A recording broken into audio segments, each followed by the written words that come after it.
to make a modified Alice bucket bag.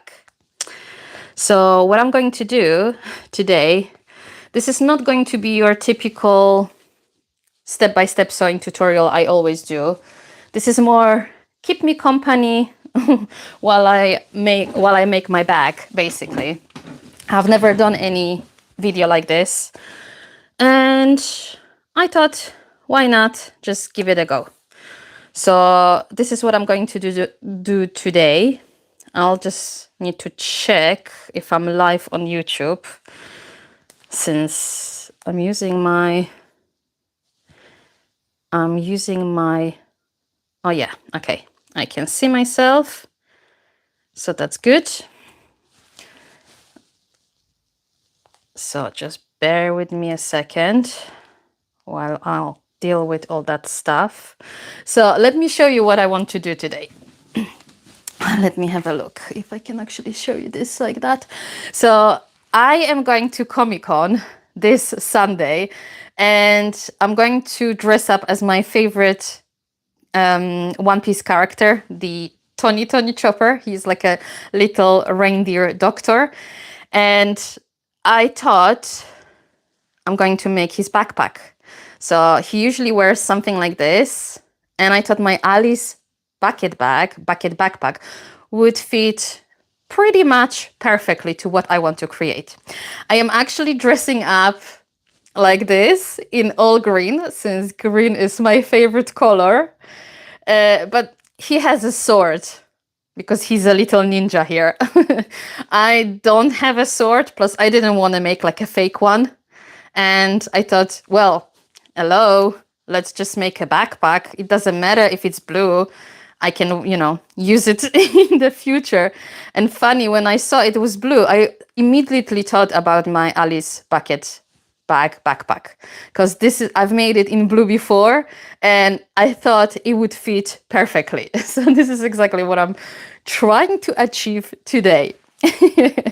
So obviously I'm going to do some modifications. I'm omitting the entire front pocket. I also printed the pattern at 110%. So I'm planning to make slightly bigger size, because I thought this backpack is pretty small and I need to pack some snacks, water, and maybe extra t-shirt or whatever I have to take with me to Comic-Con this Sunday. So I thought, having tiny backpack, it's not exactly what I want. If I'm already taking a backpack, I might as well just make it a little bit bigger.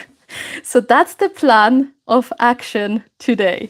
So I'm just gonna pull up my YouTube so I can see if there are any comments. I'm gonna put this here maybe. I've never done this like this, so so that's going to be a new challenge. But I think we've got this. Oh, no, I don't want to hear myself. Let's just silence that. Skip any ads. Why is this? YouTube is showing me things that I don't want to see.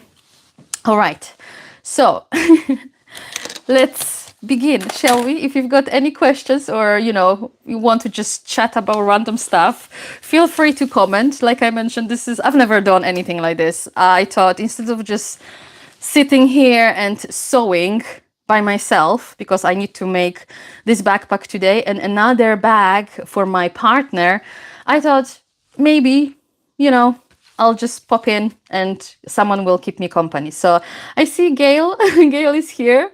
Oh, thank you. She said you are going to look amazing. Yeah, I've made my costume already. Oh, actually, while we're here, I finished this yesterday. These are like little hoofs. Is that the word in English? Like gloves? Let's check it out. It's hard to put the second one when I already have one on, so I have to ask my partner to help me. But look at that. This is so cute. Oh my God. I feel like I'm 10 years old right now. And this is not the first time I'm dressing up as a character, because I've dressed up as this character before as well. Just different costume, but for some reason I'm so excited this time, more than ever before. I don't know, I'm like a big kid right now, so you have to bear with my energy.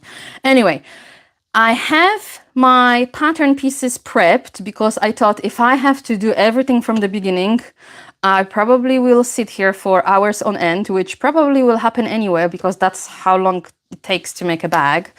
But, you know, if you get tired of me, you can always go. If I get tired, I probably will take a break as well. So if I at any point decide to like, I don't want to do this anymore, just forgive me. So what I've done, I have my stabilizer on all my external pattern pieces. And as you can see, I've also top stitched a little cross. That's what's on his backpack. That's kind of, and I even have nails. I even have matching nails. That's how I am like excited about going to the Comic-Con this year. Oh my God, don't get me started. So I've got that ready. I'm using this blue faux leather, and where is it? So here I have my flap piece. I just want to show you. It is pretty thin and kind of like flimsy and flowy. So usually when I make bucket bags, like like bag or backpacks that kind of are like a bucket bag with eyelets and drawstring, I typically prefer to use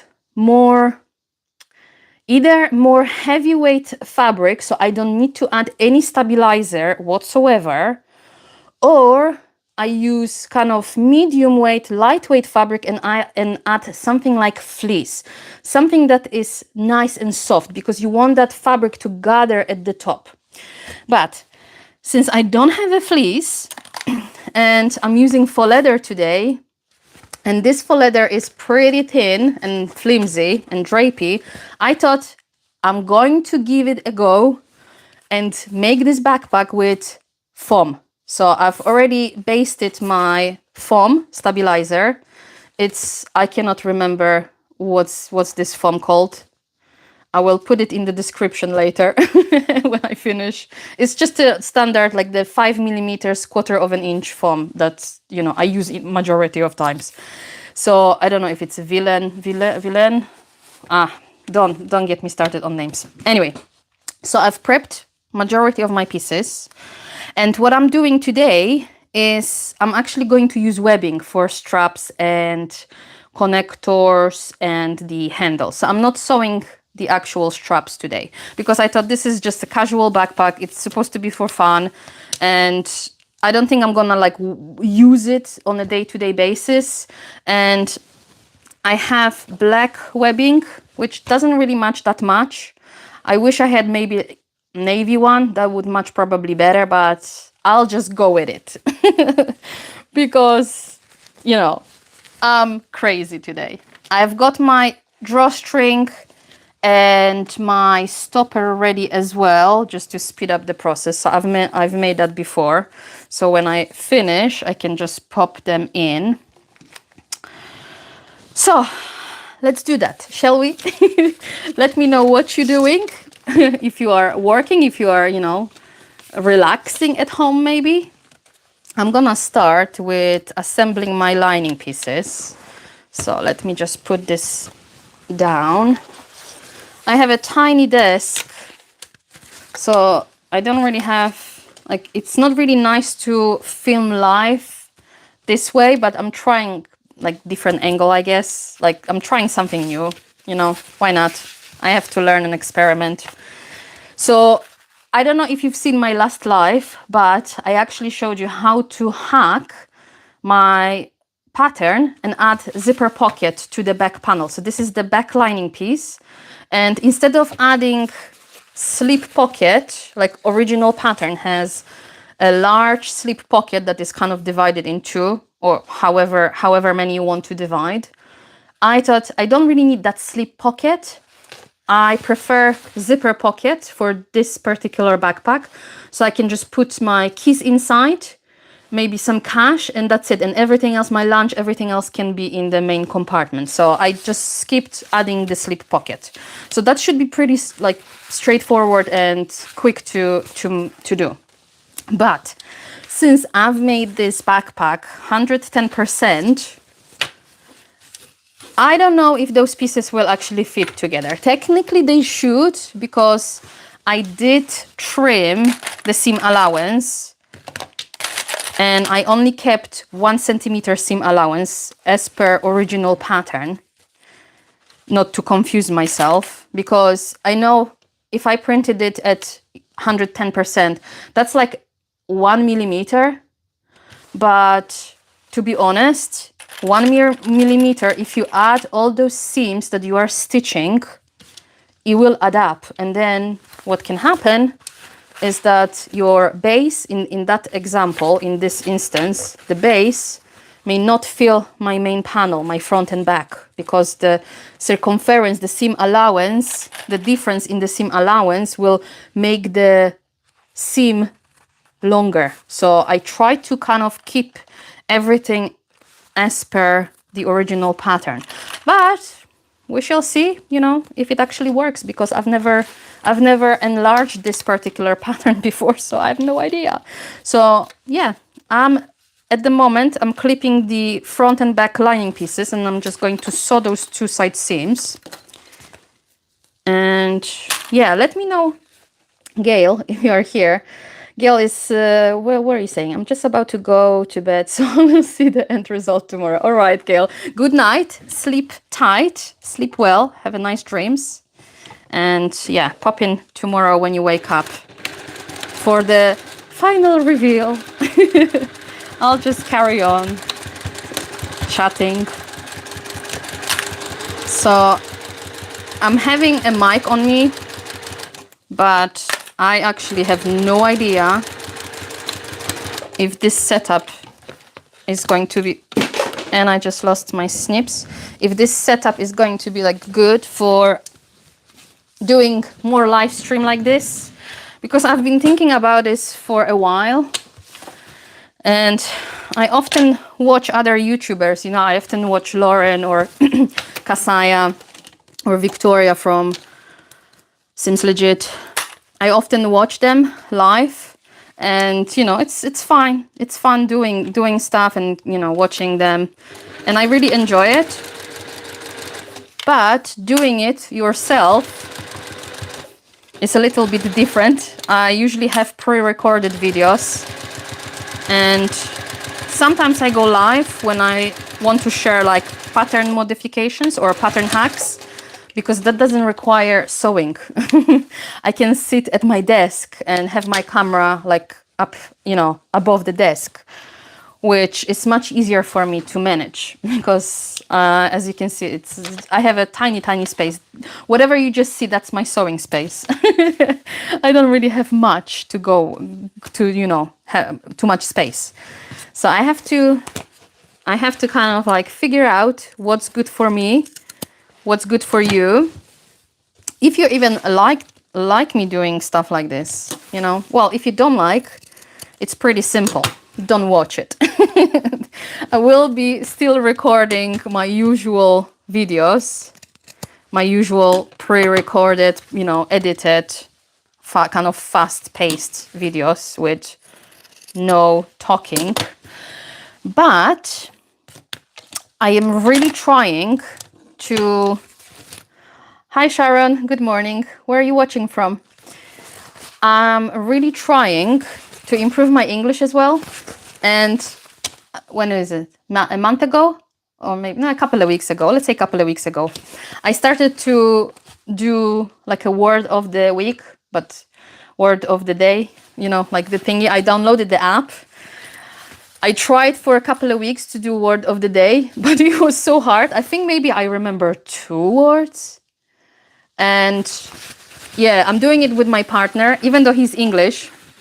So he speaks English, but he thought, you know, you always learn. So he probably will learn some words with me.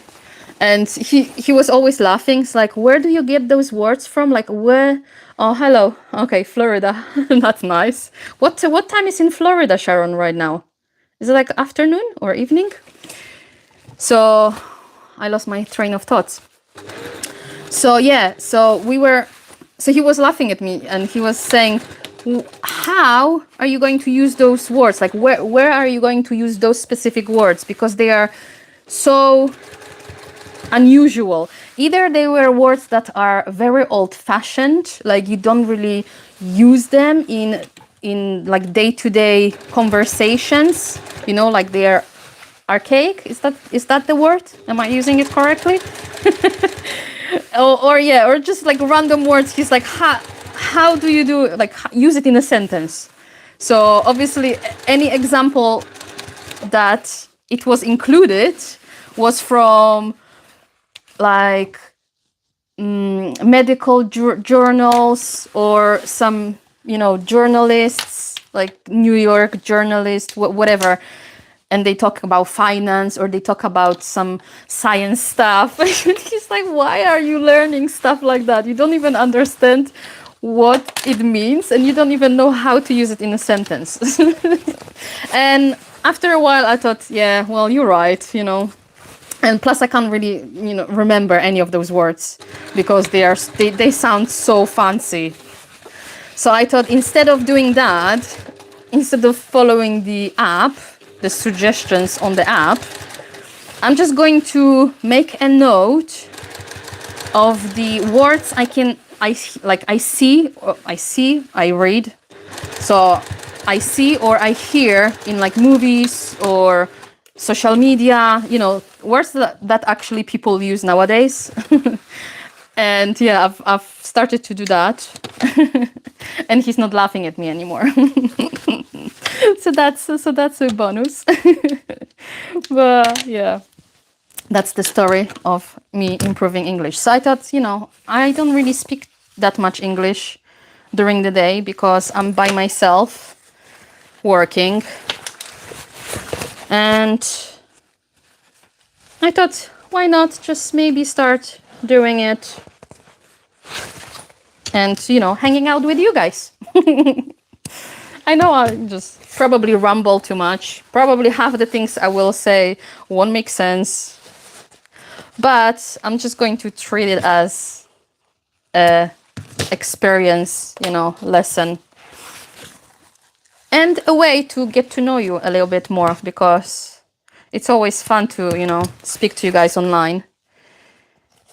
I often have conversations in DMs on Instagram, not so much in comments on YouTube because it's kind of hard to get a comment that is up to date, like response or reply that, you know, you get the message and you reply quickly. So the conversation kind of feels like it takes 3 years to get to the point. DMs are much better. Sometimes I even do like a voice memos if I don't feel like typing, if I want to say too much. Which is quite funny because I tend to think of myself as an introvert. Well, I am an introvert. And I don't really like speaking to people that much, especially to strangers. My friend know that if I don't pick up phone for like 3 days straight, it means that I'm in my quiet zone, like leave me alone. I'm still alive, but just I'll get back to you when I have my battery full. So I guess today is one of those days because I'm so excited about this Comic-Con that I'm bursting with energy. And I'm really excited about this backpack actually. That's why I thought today is the perfect day to actually get on YouTube and just talk, you know, random stuff. So if there's something that you would like to find out about me, now's your chance to ask those questions so I know what topics I should I should talk about. Otherwise, you know what's gonna happen? I'm gonna talk for 10-15 minutes and then I'm gonna get bored of talking to myself because that's often the case as well. I thought I didn't do my notch, but I did. Okay, let's do it. So now I'm going to add my lining base panel. So fingers crossed if this goes well, it means that scaling a pattern to 110% and just trimming down the seam, the seam allowance to the correct seam allowance is enough to make the bag with no problems. So we shall see. I'll be the, tester for you, basically.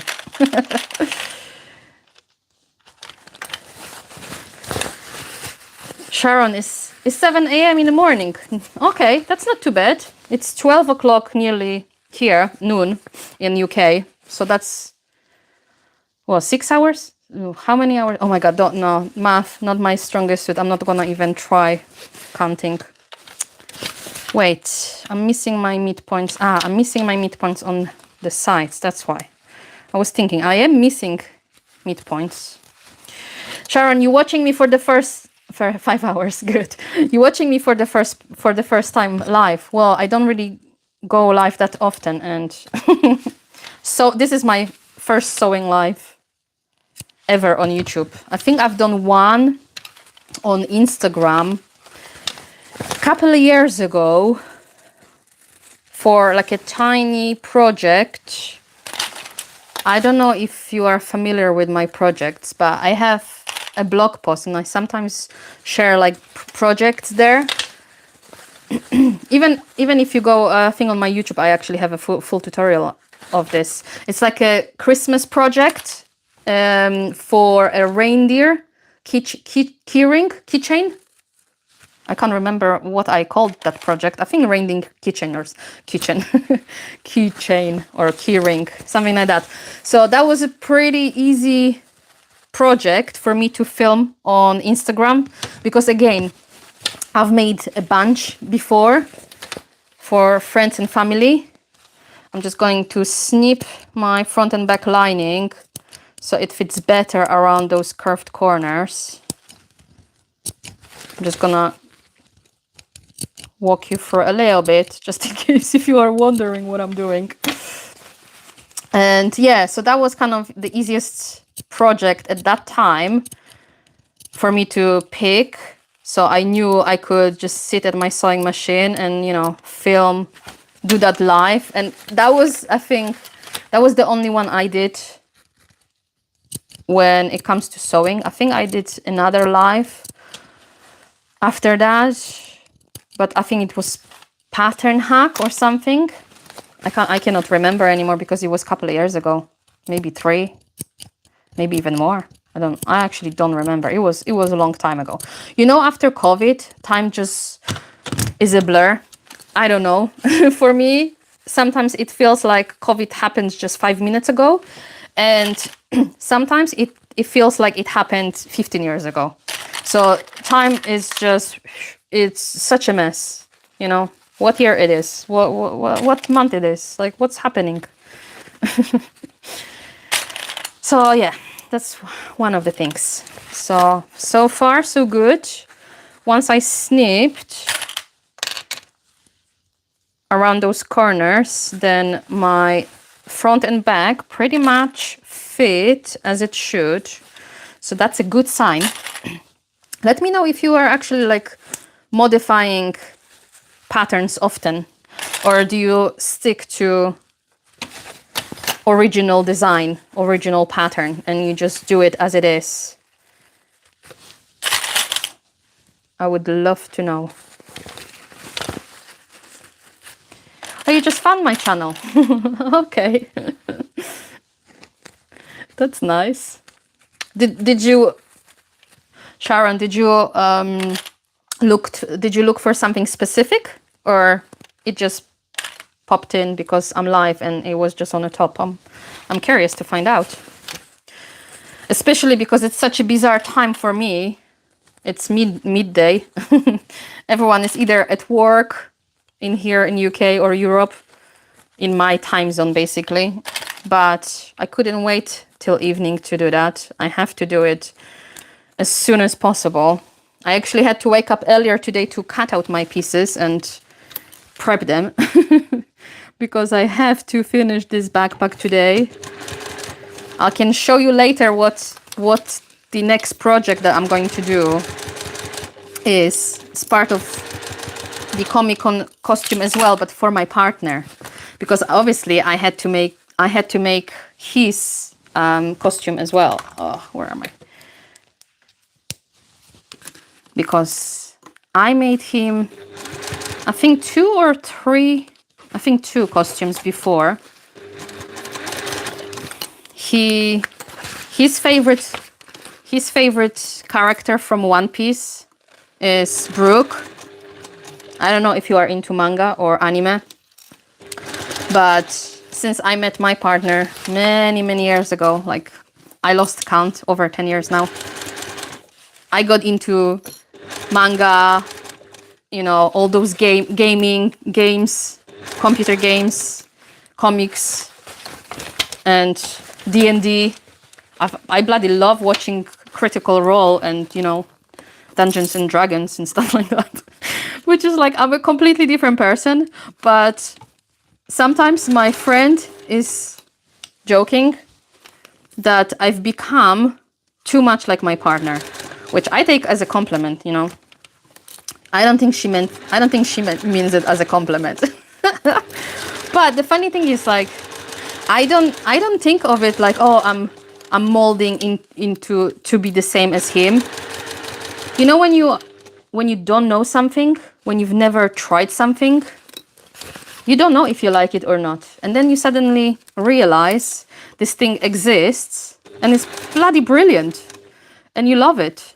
I'm still not into gaming that much. Like, I have to force myself sometimes.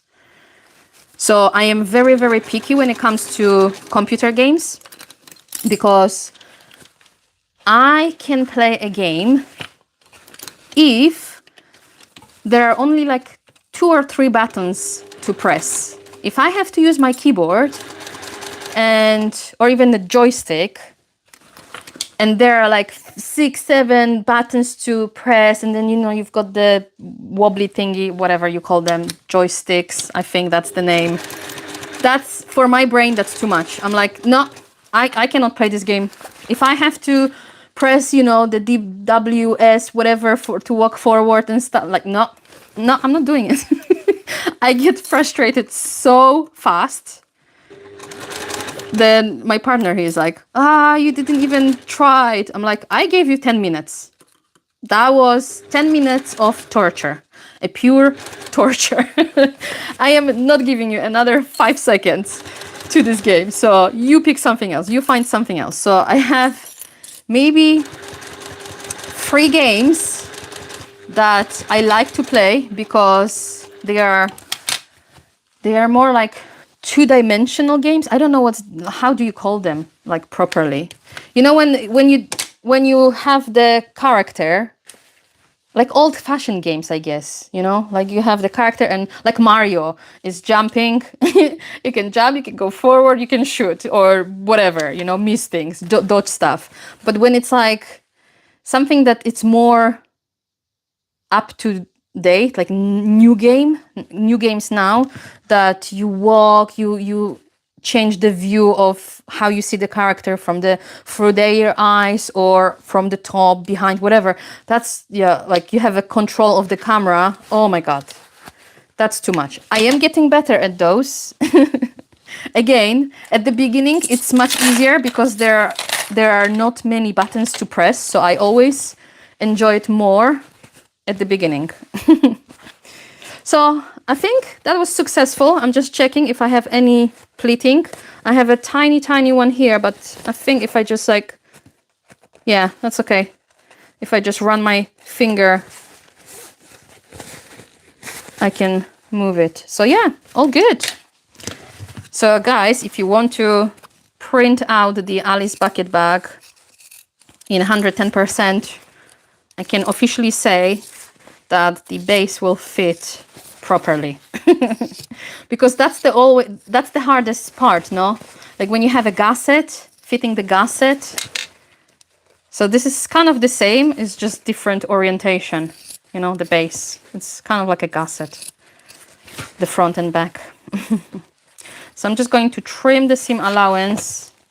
I usually use my pinking shears, but I can't be bothered today. So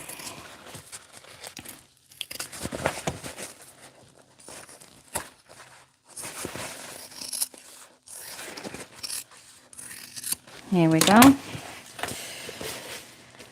Okay, what's next? You know what's funny sometimes when I don't know if it's me, but when I talk and I do something, I make so many mistakes. So I don't know how well I'm gonna do today. I have my sewing instructions on my tablet just in case if I forgot how to assemble it, because I can only say that happens more than I would like to admit. I keep forgetting how to assemble my own patterns, but I don't make them too often. So I'm gonna put my lining just here for now. Let's go to, let me see. I think I'm gonna have to, I've got my back, I've got my front. Okay, let's assemble the flap now. So,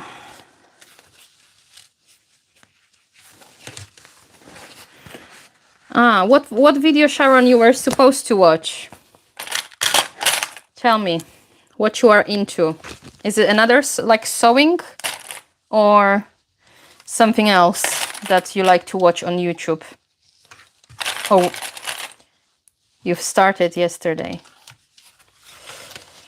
So I would love to find out. Well, I need to line up my edges before I start clipping my flap, don't I? Otherwise, it's going to be a mess. So I'm not adding any piping, as you can see. I'm really keeping this backpack to like bare minimum to the bones, stripping it down to the bones. Is that what you're saying in English?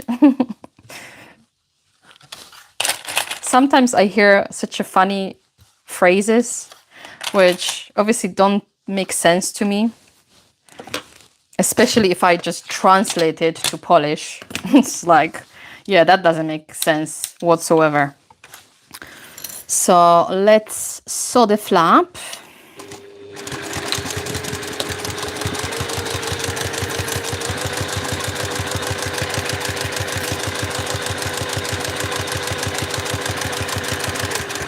What I like to do whenever I'm sewing curves is to slightly reduce the stitch length, so those curves are less jagged. And then depending on the size of the curve, I either go like today, I don't even stop because this curve is pretty big, so I can keep the consistent speed and turn my fabric underneath to give me this lovely smooth curve. If the curve is more sharp, like it's smaller, then I would have to pivot. So I would have to stop and I would hand crank often my machine to make sure those curves are like nice and smooth. Because I hate when you sew your seam and then it's like a little bump. It's always so annoying. So I can see I have a tiny bump, which is where I stopped and I started to talk. But it's okay.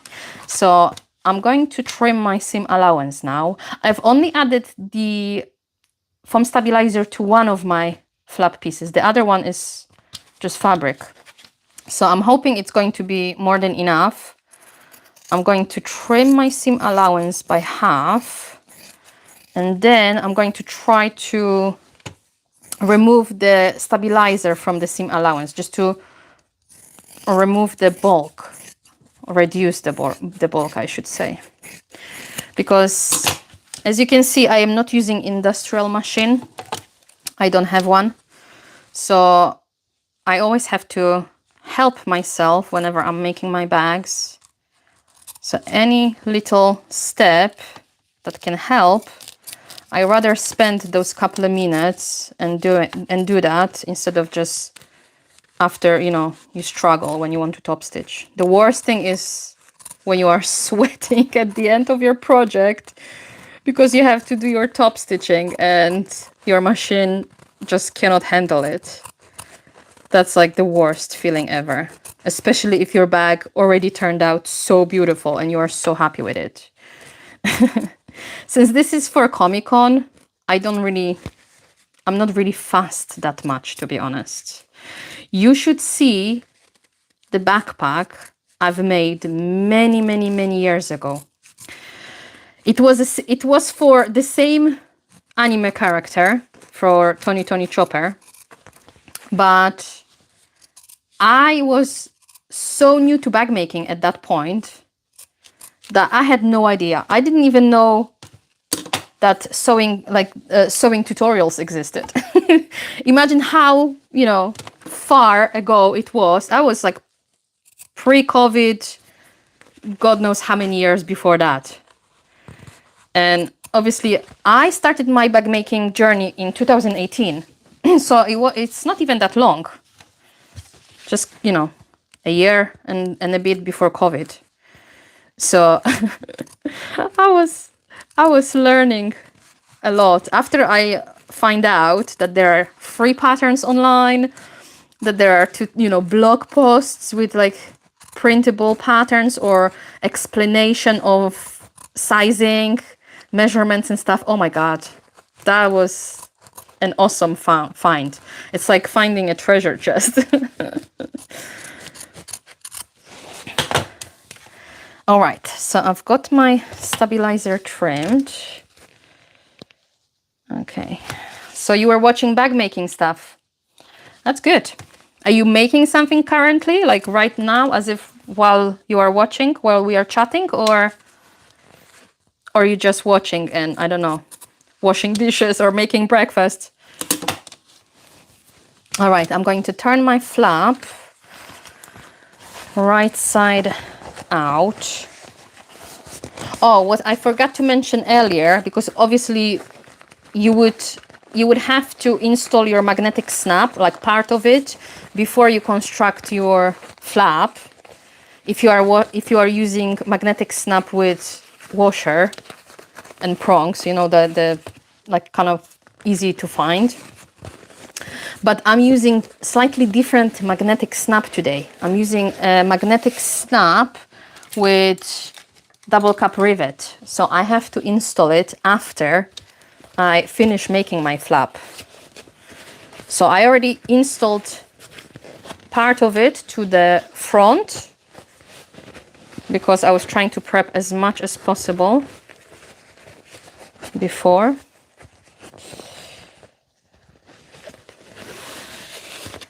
But so my flap looks okay-ish. There's this tiny weird point that I don't like. Sewing with faux leather or vinyl cork is great. I love the bags, love how they look, but I hate that I cannot press it. I started sewing and I was making my own clothes, so I'm very into press your seam, press your seam. You stitch your seam, you press the seam. That's kind of like a mantra I've been taught. And if I do make clothes for myself, I actually still follow it because it does produce much, much better result. So not being able to do it on my bag is sometimes very, very annoying, because if it was cotton, then I could make those curves really nice. But I don't know, for some reason, maybe my stitch length was still too long, or maybe my seam allowance is a little bit too long and I didn't snip it, because usually I use my pinking shears, so it cuts a little V from the seam, so it kind of makes the seam lay nicer, more flat when you turn your flap or your project right side out. But I didn't do it now, and now I have to pay for the price. But it's okay. It's okay. I will still love and enjoy this backpack, I know. So I'm going to top stitch it. Anytime I'm top stitching, I'm always like stressing out because it's like, are you gonna F up now? Like, you're gonna make a mess? I have enough fabric to cut out if I do make a mess. I made sure Let me just actually increase my stitch length, because I thought, oh my god, if I run out of fabric and I make a mistake, I don't have time to go to the shop anymore, and definitely not time to shop online and wait for the delivery. So I'm just gonna take my time and stop talking while I'm top stitching because I don't want to mess it up.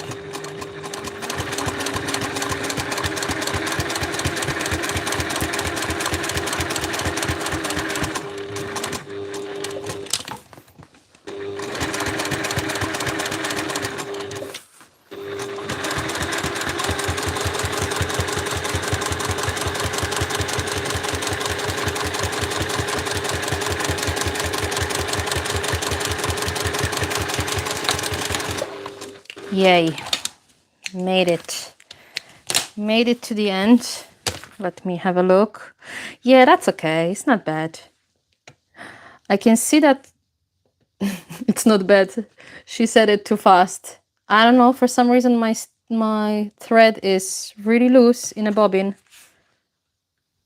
which is very bizarre. Let me check if I had the same mistake here. The same issue, I should say. No, it looks really good in here. So it was fine. So I don't know if that's the fabric. Oh well, that's going to be the underside. So nobody's going to know. Well, if you don't tell anybody, it's just between me and you. Are you drinking coffee, Sharon? Oh, that's nice. I had my coffee in the morning with my breakfast. I have my tea next to me, which I probably should drink soon. Otherwise, my throat will hurt. Okay, I'm just going to baste the top just so it doesn't come apart when I'm sewing. Sometimes I think this fabric is a little bit like sticky, so it shifts. You know, when you want to do like 2-3 layers, it kind of can shift and move, and then you have like a weird waves. So I want to avoid that. Okay, so I've got that. I've got my flap. I'm going to install my magnetic snap later. Now I'm thinking I'm gonna have to do my back. So I'm going to prep my back now, which means I need to make my strap and my connector. And I actually supposed to do that earlier, and that's the one thing I forgot. But since I'm doing webbing, that's not a big deal, because all I have to do is to attach my strap adjusters. The reason why I wanted to do it earlier is because it's black, and I don't want to waste time changing thread. So I'll stitch it with blue at the moment and see what it looks like. It shouldn't bother me that much, to be honest. I can always unpick it and stitch it with black thread later. Or I can even not stitch it now. But I'm going to stitch it just to be sure, because then it's going to be easier for me to make a mistake. You see, I'm already making a mistake because I put my strap adjuster wrong. On those adjusters, there is a tiny, tiny curve. It's not on every adjuster. On this one it is. So I rather follow that curve. Okay, I'll just wrap the end like so, and then top stitch just at the edge. I usually add maybe something like rivet at the end, but since this is relatively small backpack still, I can't be bothered, because I know I'm not going to wear it and carry anything too heavy. You know, I'm only going to carry snacks and maybe a bottle of water during the Comic-Con. So that's one strap. Now I'm going to do exactly the same thing on the other strap. I've never used to like wedding straps, but I've kind of changed my mind maybe last year, because I don't really like making straps, to be honest.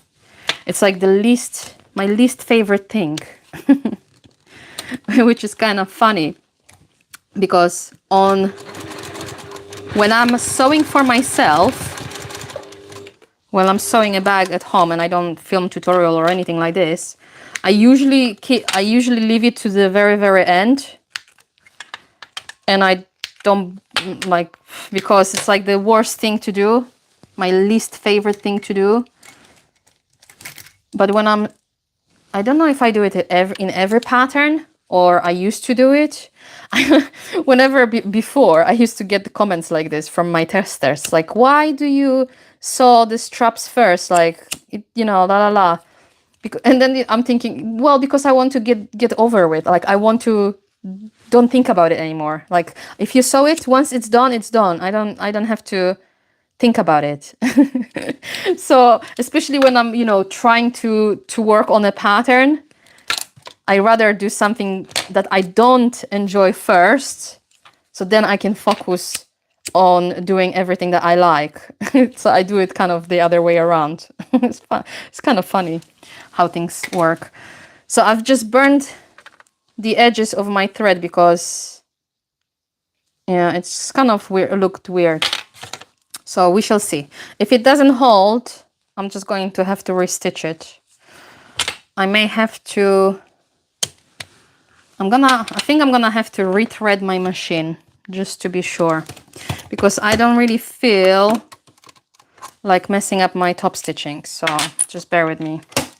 What I'm going to do is to pull that out and just rethread it and maybe change my pressure, not pressure, tension. Funny, this is, I barely ever,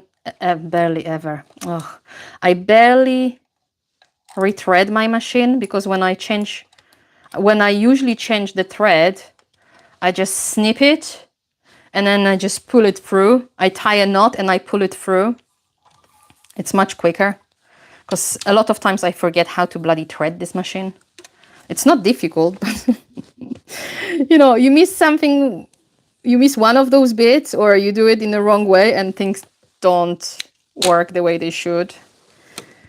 And now the moment of truth, I cannot bloody see to put my needle in there. Oh, being half blind is not really, it's not really good, is it? Need stronger glasses. Okay. Also, when you are putting your bobbin in your bobbin holder, I don't know if that's on every machine, but on mine, I remember it said to make sure when you pull it, it rotates the same way as the clock, so it rotates clockwise.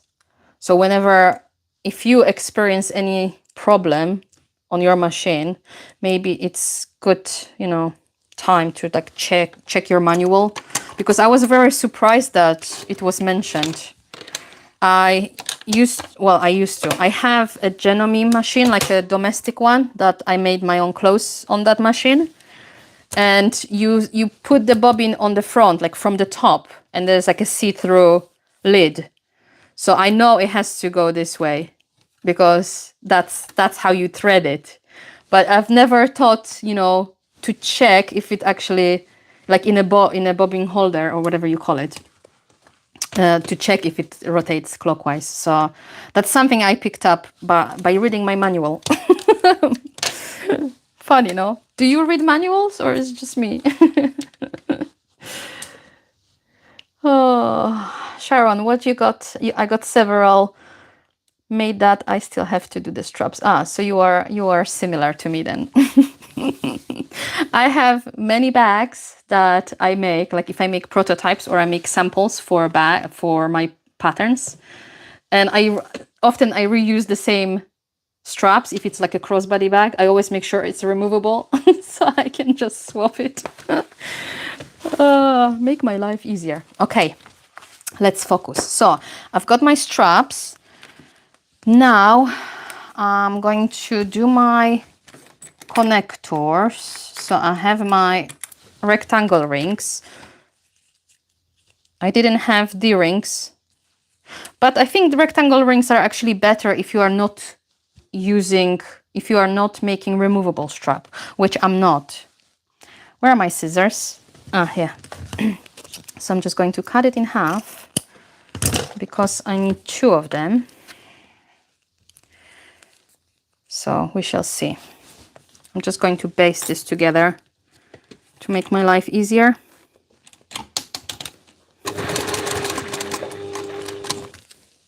You know, sometimes when I watch other YouTubers who are doing this for years, like filming, doing lives, because I've had my channel for a few years now, maybe 4.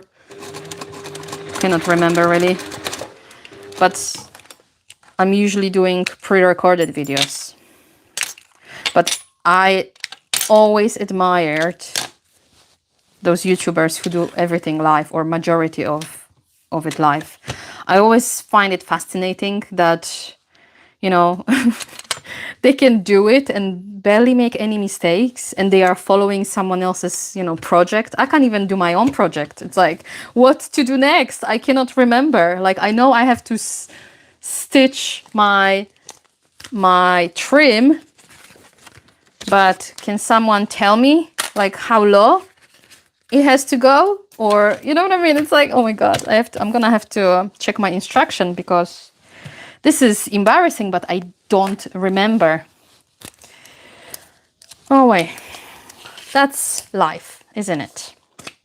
I think my brain storage is like full and I don't retain new memories. Oh, I don't know if that's just age or just me. I'm just going to use double-sided tape now, because I need to fold those longer edges towards the center.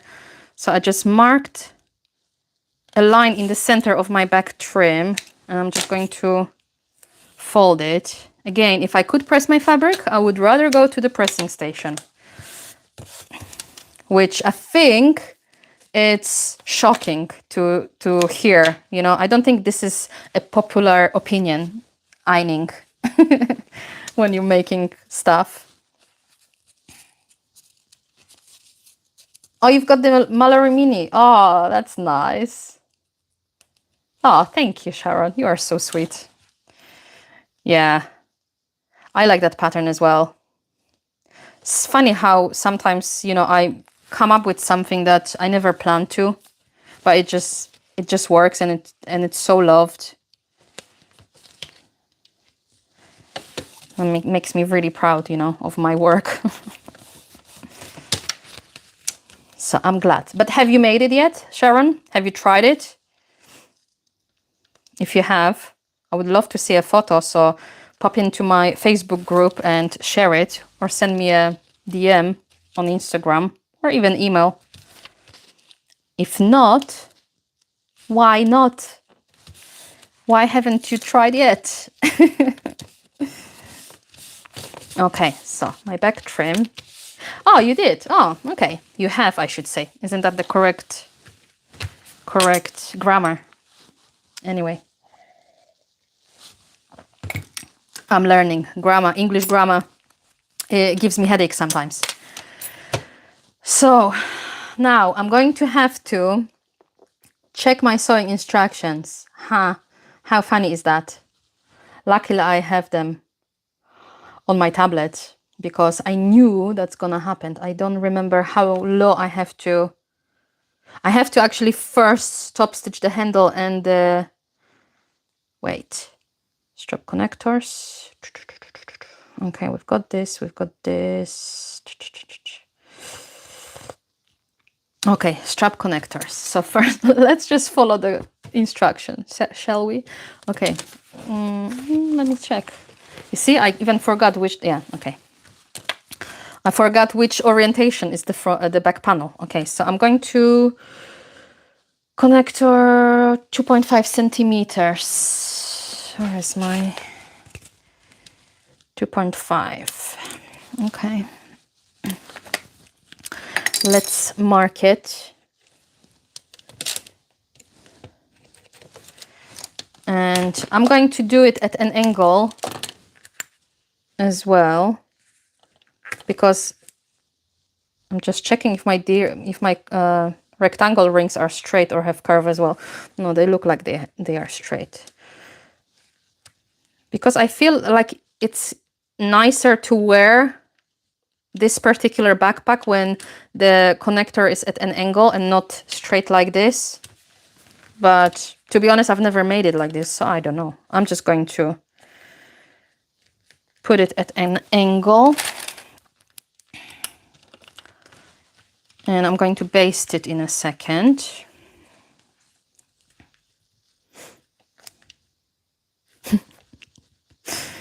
Oh my God. I feel like it's inevitable of me making a huge mistake somewhere. Usually I listen to an audiobook, but it has to be an audiobook that I have already listened to, so I don't get distracted. Or I listen to podcasts. Again, because if I miss something, I don't have to pay attention to that much. So I can actually focus on sewing. And I just like background noise. So I guess today my own voice is my background noise. A little bit narcissistic, isn't it?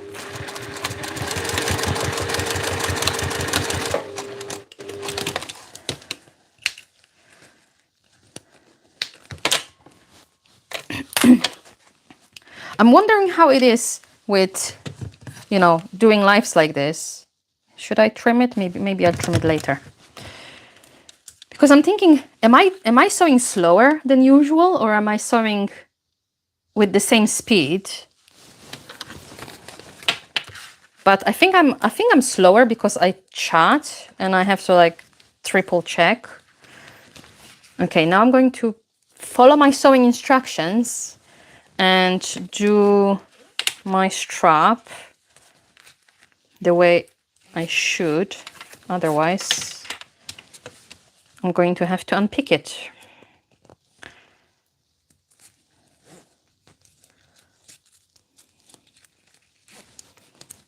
All right, we can pull this through later more.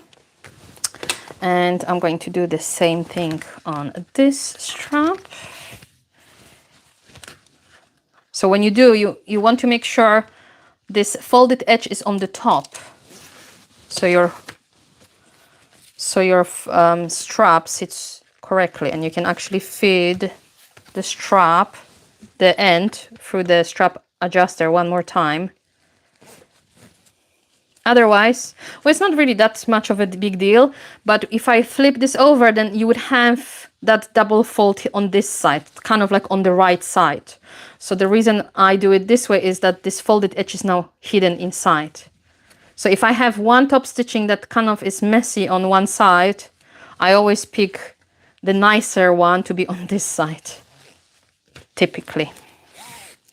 Depending on the pattern again, because sometimes, you know, weird thing happens, you have to do something specific. Okay, so now we can top stitch that on the top. So bear with me a second, measure 5 centimeters from the top edge. It's funny sometimes reading my own sewing like steps, because I'm thinking like, well, what are you trying to explain? If I just take, you know, one step from the context, it's like, oh my God, I'm missing something. Okay, 5 centimeters. I'm just going to draw a line. And where is my midpoint? I actually forgot to mark my midpoint. So let me just fold this. I'm going to snip it. I'll do it along the bottom as well, just so I'm ready whenever I'm ready to sew my base. Okay, so now I have to top stitch those loose ends. So I'm just going to mark a center line along this guideline, like so, so I can position those handles properly. So what you want to make sure, wait, yeah. When you are sewing a bag with a trim and the trim is hiding those raw edges, you have to be careful, because depending on the design of you know, the pattern that you are working with, sometimes you need to stitch it like so, sometimes like so. So you have to kind of twist your handle or your strap to make sure it sits correctly. So imagine this is like my shoulder here. I know I'm going to, you know, this is the back. I need to have it like this. So I need to kind of make a curve from my strap. And I'm just double checking if my strap is not twisted. Because again, that's one thing you don't want to do. I'm just going to clip this here, and then I'm going to clip the other one next to it, like so.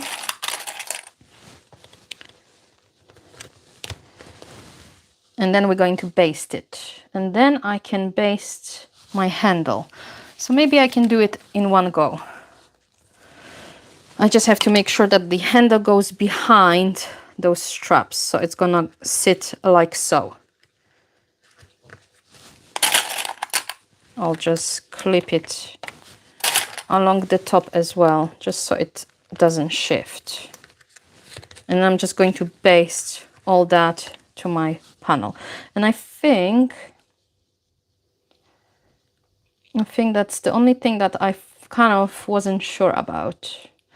So let me go back to YouTube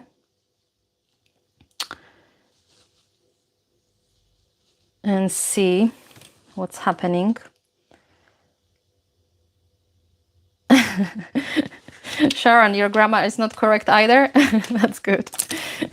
Well, funny thing is, I used to be really, what's the word? Not embarrassed. I can't really think of the word right now.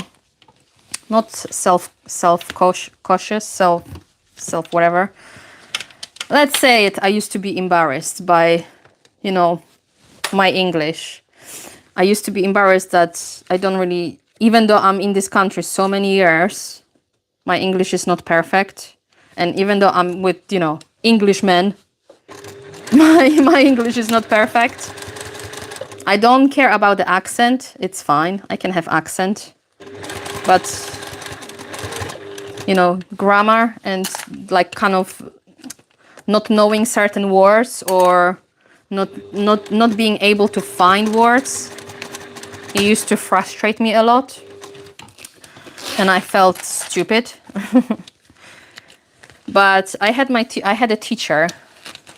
Well, I have a mentor, teacher, whatever you want to call it. It's Sarah from the sewing retreat. She's teaching how to draft patterns for clothes. I absolutely love her. She's amazing. So anytime I take her like courses or classes and I speak to her, I always say like, oh, my English this, my English is, you know, sucks, whatever. And then she said something along the line that her grammar and her English is not perfect, even though she is, you know, English. And then it kind of made me think like, in Polish, I don't even know all the words. And my grammar probably is so bad, especially now, because I rarely speak in Polish. I actually speak more English than Polish. And it kind of made me think like, yeah, okay, I guess I'm not even fluent in Polish because like I don't know all the words, the sorry, I lost my ruler. Yeah, I don't know all the words in Polish, and kind of, and that realization kind of made me feel good, because I thought, well, I think everyone can understand me, and if they don't understand me, then they can ask, you know. And plus, I'm not teaching science or anything that requires God knows what type of knowledge. So I thought, why do you care so much? And I stopped caring. So that's why I'm kind of trying to, you know, do those lives. I'm trying to show up more online. Kind of like be myself.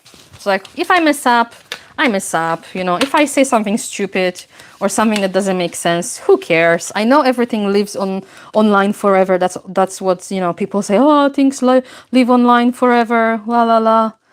But who cares?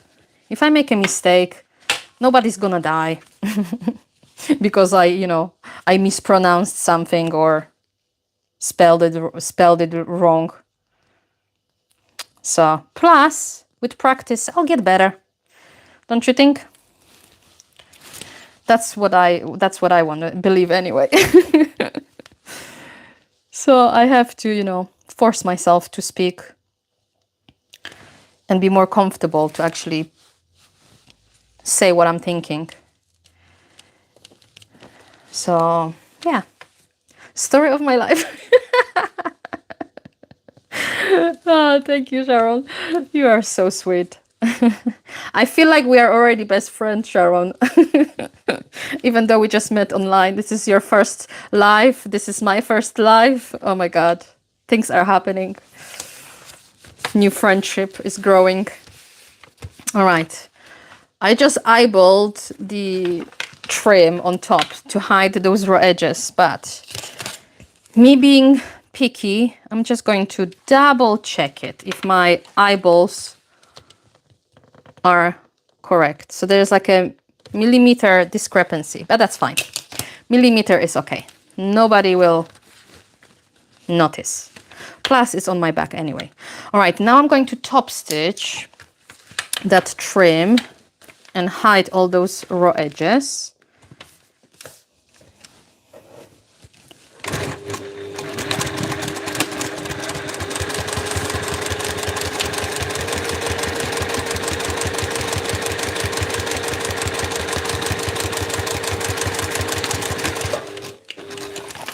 Sharon, are you on Instagram? Do you have Instagram account? Do you follow me on Instagram? Because I shared yesterday the hat that I finished making for my Comic-Con costume. And it's just the most cutest thing I've ever made. And I was just wondering if you've seen it. I think that's like my proudest make, because I was like drafting the pattern, you know. I didn't buy pattern for a hat. I had to create one, and I took maybe 2 days to kind of figure out, you know, the shape, geometry, how to make kind of like a round big hat.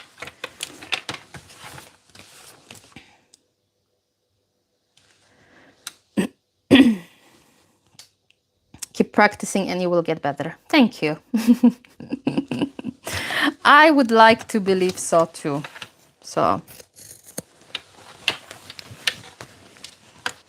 all right, I'll just trim that excess. Okay, so let me think.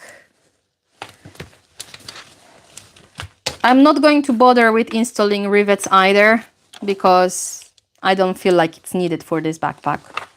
So now no, did I make a mistake? No, I didn't. No, I didn't. I just got confused with my other pattern. Oh my God, for a second I thought I supposed to put the flap behind it, but that's, I think, in a different pattern. Oh my God. I'm so hot right now. Oh, the stress. The stress is killing me. Yeah. I'm trying to think. Oh my God, let me just check the photo, because I'm going crazy right now. No, it's okay. It's okay. Yeah, it's higher. Oh my lord. Yeah, okay, it's at the edge. Oh boy, that would be a big boo-boo. Otherwise, I would have to do a lot of unpicking. But it's fine. It's okay. We can carry on, Sharon.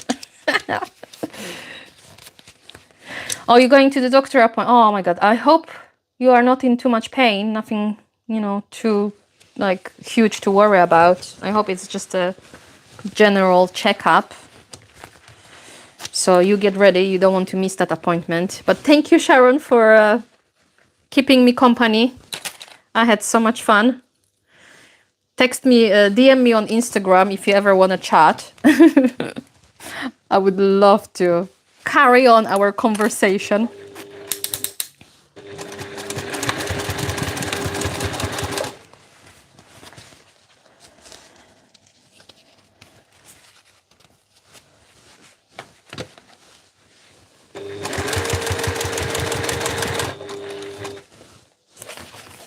I'm scared I'm going to sew over my D-ring because the angle, I think my strap connector was a little bit too short for my liking. I'm scared I'm gonna break my needle. No, it's okay. I did it.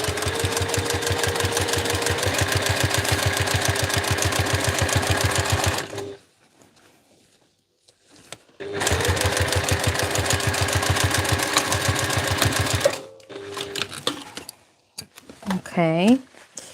I'm going to sew another row of stitching just in case. Yeah, now it looks good. You see my stitching after I rethread my machine, or maybe because I'm stitching through the foam, that sometimes helps as well, but so far so good. But if I pull this apart slightly, you can see my stitching. Not everywhere, but I'm just going to sew another row, like a 1 millimeter away from the original stitching line. I need to redo the first stitching line at this connector because there is kind of like a wavy line. I think when I was scared to break my needle, I kind of moved the fabric and I didn't keep consistent seam allowance. So let me just redo that.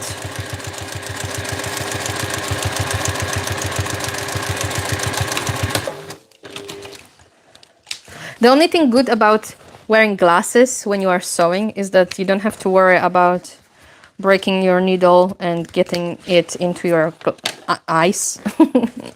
I've broken so many glasses, so many needles.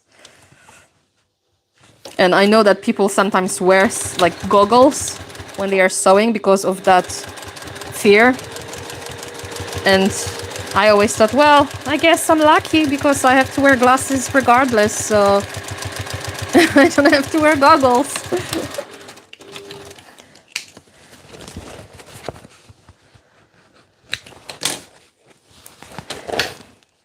All right, so that looks pretty good.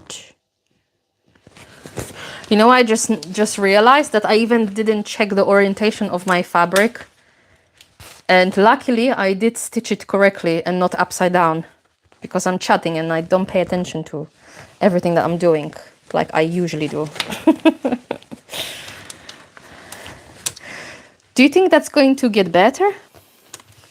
Sewing and talking and making less mistakes? Or I'm just, it's just wishful thinking?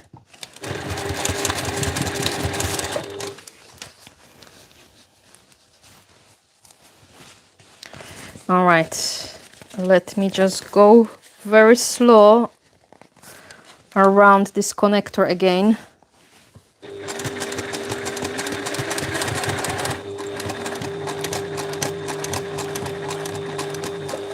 Okay, we are in a safe zone.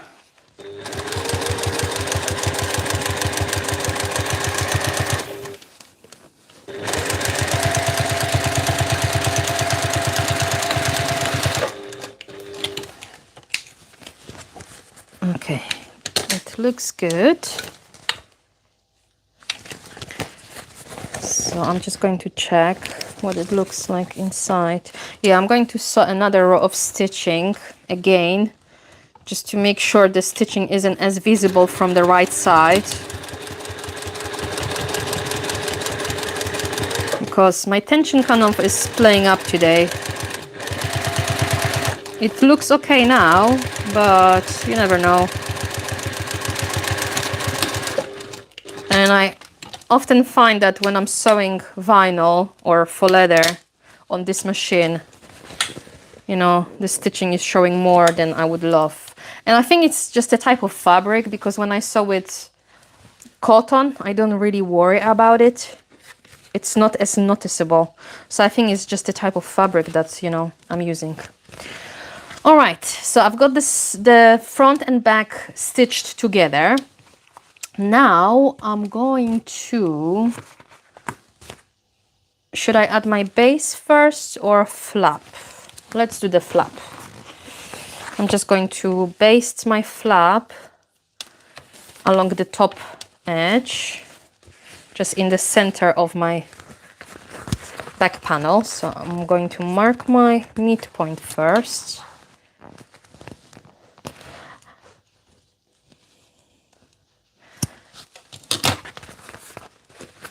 Hi, Lindiana. Is that how you pronounce your name, Lindiana? Oh my God, I'm so bad at names, so forgive me if I just butchered your name. But good morning. Let me know, Lindiana, where you're watching from. I would love to know. Since it's morning, it's not UK or Europe for that matter. Oh yes, you are correct. That's good. That's very good. Okay, so I'm just going to baste, wait, because I decided that one side is better, so I need to make sure, okay, so already I'm doing it wrong. So one side of my flap has nicer top stitching because my tension was playing up. So I'm going to flip my flap around, so when I finish making my bag, it should be the right way. Let's see. I'm just going to have to flip this panel because for some reason now I cannot visualize it. I should just flip the panel before I put that flap in. I'm so silly sometimes. Oh, California. Oh, that's nice.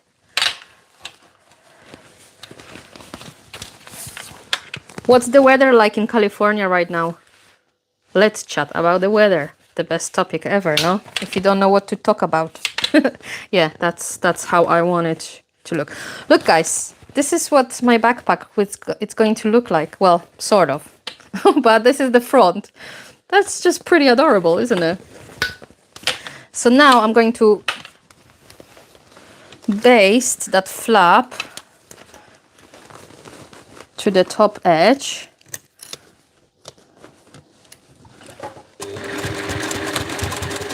And then I'm gonna attach my base.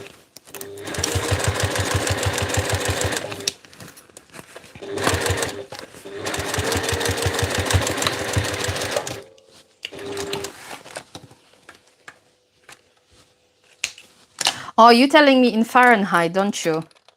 I don't know what that means. Is 66 a lot? Like, is it hot? Is it like summertime or like hot?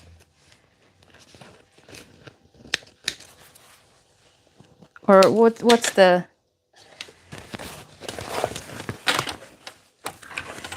I don't know. For me, it's pretty... For me, I think, I don't know, it's like 18 degrees here. It's nice weather. It's not too cool. It's nice and sunny today. Yesterday was raining. Was it yesterday or the day before? The day before, I think. I'm already lost, you know. What's the day of the week today? I don't even know. I cannot remember. Ah, okay. Oh, so similar temperature, a little bit cooler. That's nice.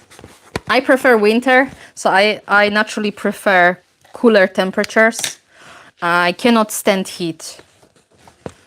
So when there's, you know, summertime and it's like over 30 degrees, 35, that's, oh my God, it's too much. Once I've been with my friend, that was many, many years ago. I've been to Croatia over summer. I think it was July. I think so. Like it was literally the middle of the summer. And it was 35 degrees. I thought I would die.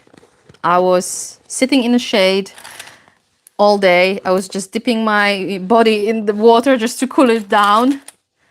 I was still studying but back then. So I remember sitting under the tree or any shade I could find, basically, which is not a lot on the beach. You know, if you're on the beach, you don't really have many trees. So I had to like find rocks or something, anything that would give me shade.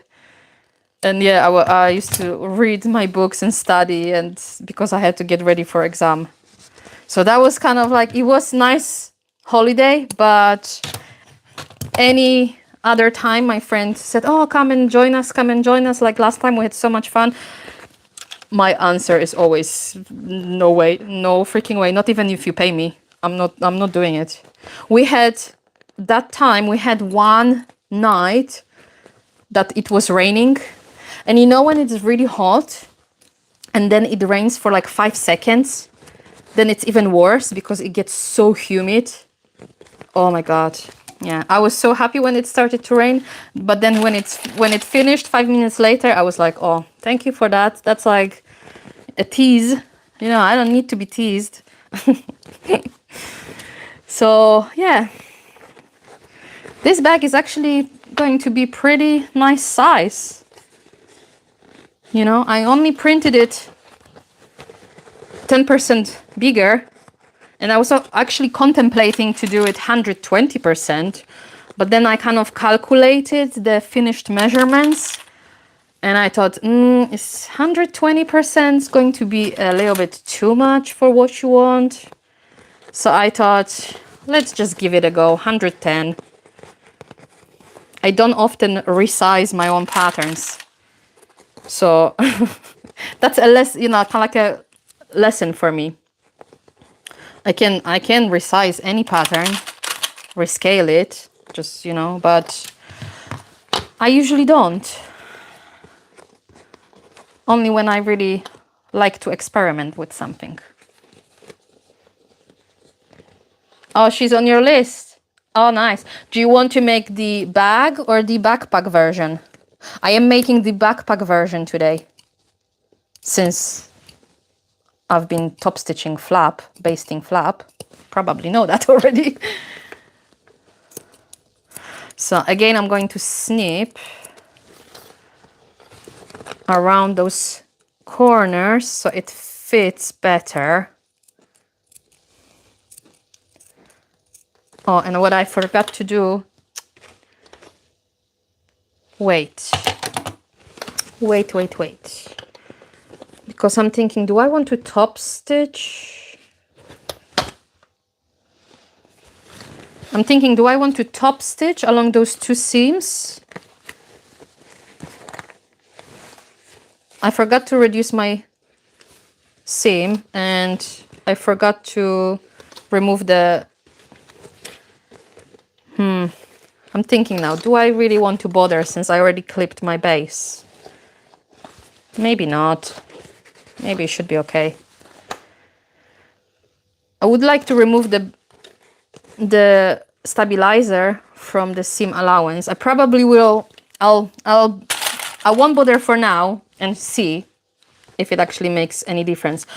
But I will reduce the seam allowance, and I will trim the stabilizer from my base, since I know that this definitely makes difference. I'm just going to snip the seam allowance around the ends just to reduce the bulk before I stitch. Woo, flying mess.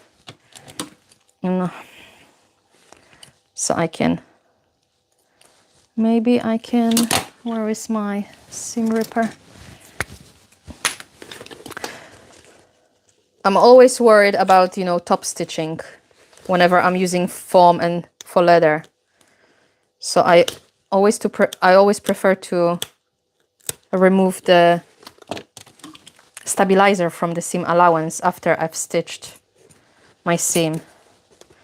So I'm just going to trim it down as much as I can along the top edge, so I don't catch it whenever I'm going to add that trim.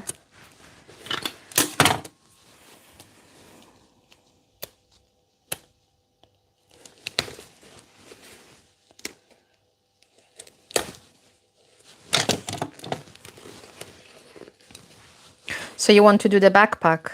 That's nice. Yeah, I'm more of a backpack person any time of the day, in any occasion really. So I do like the look of bucket bags. I really like the look of them. They look so classy. My friend is always kind of yelling at me for making bags that are very colorful. Like if you follow me, you know that every time I make a bag, it's really colorful and have printed and bees and yellows and whatever. And she's always like, why don't you just pick something more natural, like neutral, so it looks nice and classy? She always she always tells me off. I have no eye for that. I love the colors. They just brighten my day. They make me happy. You know, it doesn't matter if it's nothing's matching or it doesn't match the occasion. It's fine. As long as I'm happy. It can be yellow fabric in this, you know, backpack. Who cares, right? Who cares? Is there a backpack or whatever? Fashion police anywhere? No. But yeah, she's always like, it's such a beautiful, because she always says, all your testers, they always make such a beautiful bags. It's like, oh, this style is so nice, but I can't even take your bag, because, you know, I always try to give her all my like finished prototypes, because I don't really have space to keep everything. So I try to give away all my bags, all my projects, so I have space to make more. And she's like, yeah, but this is like, you know, flowers. Like, you always do flowers. I don't want flowers. So now I made a decision not to buy too many printed fabrics with like prints and flowers, so I can get rid of my bags. And so she can enjoy them. Otherwise they'll just, you know, be in basket gathering dust, and that's not nice. But I always tell her, like, I always try to justify myself by saying, yeah, but you don't understand, because when I'm making photos, when I'm taking photos for step-by-step instructions, I need to, you know, the ones that are printed, they photograph better. I am terrible at taking photos. So I already noticed that on my phone, I can take better photos whenever, you know, fabric has a print instead of just plain one. I think that's any camera really.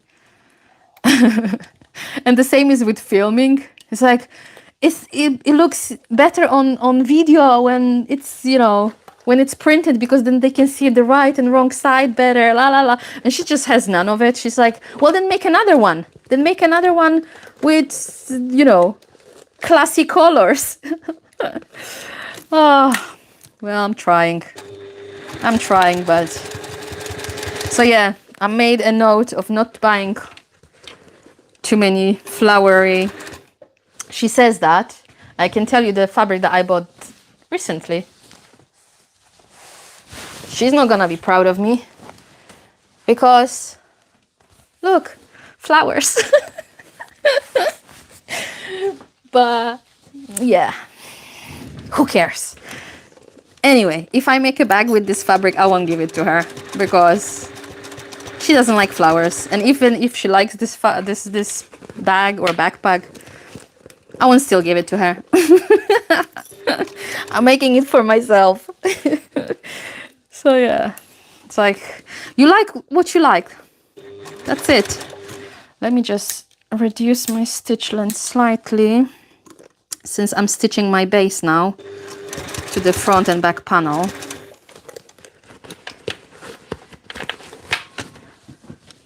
Oh, Sharon, you like my fabric? That's nice. Yeah, I think it's nice as well.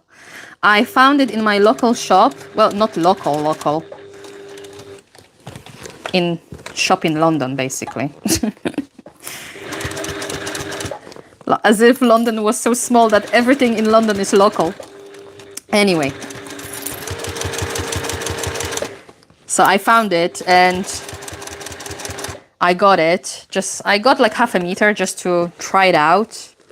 Because I usually get my faux leather from like online shops, because I never found nice faux leather in like local shops, like brick and mortar shops that I can, touch.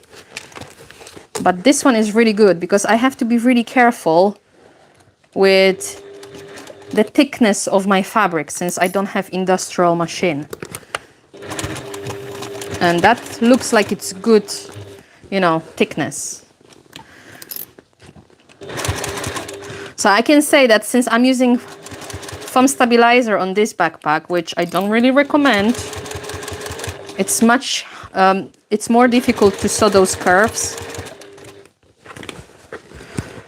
But I'm hoping that if I go slow and I squish my fabric, it's still doable. It should be doable because a lot of my designs have curves and they are stabilized and you have to sew them. It's just in situations like this, I wished I had an industrial machine so I didn't have to worry about, that bulk. One thing I don't like about this machine is, and that's why I don't like sewing curves with stabilizer on this machine. I'll show you when I finish sewing this seam because you cannot really see it now. It's this little metal bit. I already broke one before and I had to replace it. And you cannot really find like replacement, I couldn't find at least, replacement parts in UK. So I had to order it from UK, I think it was from United States. So the part was like $1 or maybe $2, and postage was $20. $20. So that's not really a good deal, but I still had to, I had to do it. Okay, so I finished sewing the base. So this part here, I don't know if you can see that, probably not on the camera, but where I thread my needle, when I pull, oh my God, I can't speak anymore. How do you say it? Thread. Okay. When I put my thread through this part here, I don't know how do you call it? Thread holder? No idea what's the official name for this part. That was hard as well because I didn't know what do you call this bit. It's poking out and it's quite flexible. So, when you are sewing a gusset like this, all this fabric kind of bounces up and it's pushing and this thing moves with my needle. So when it's like down and all the fabric is pushing up, oh, that's why I broke it. So now when I sew a bag with like gusset or curves and I have to like do it, I have to be careful. I'm actually more worried about breaking that part than sewing a wonky seam, to be honest. So I'm just checking if I have any weird seams. They look a little bit wavy for my liking, to be honest. But I'm going to sew another line of stitching anyway, just to even things out.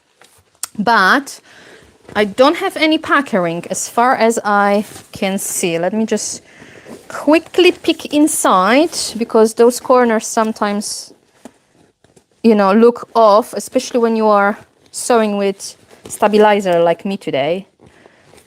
It looks okay on this side because, you know, the fabric is behind the stabilizer and you cannot really see it. But I think it looks okay. I'm happy with it. Let's just stick with that. So what I'm going to do now, I actually bought two, because when I realized the pricing, a funny thing is it happened a couple of years ago, so I actually don't even know where I put that other part, that extra piece. I did put it in a safe place, because I remember thinking like, oh, make sure, you know, it's in a safe place so you don't actually by accident throw it. But if you ask me now where it is, no, my memory is not retaining that information. Probably if I, you know, thought really hard about it, I would remember, or I would find it. Since I have a small sewing space, there isn't really a lot of places to hide things. So it's just a matter of checking, you know, certain boxes, certain containers. But yeah, that's the part that always scares me the most when I'm sewing bags. Breaking that little piece. I did try sew it without it, but it does keep the thread from like flapping around.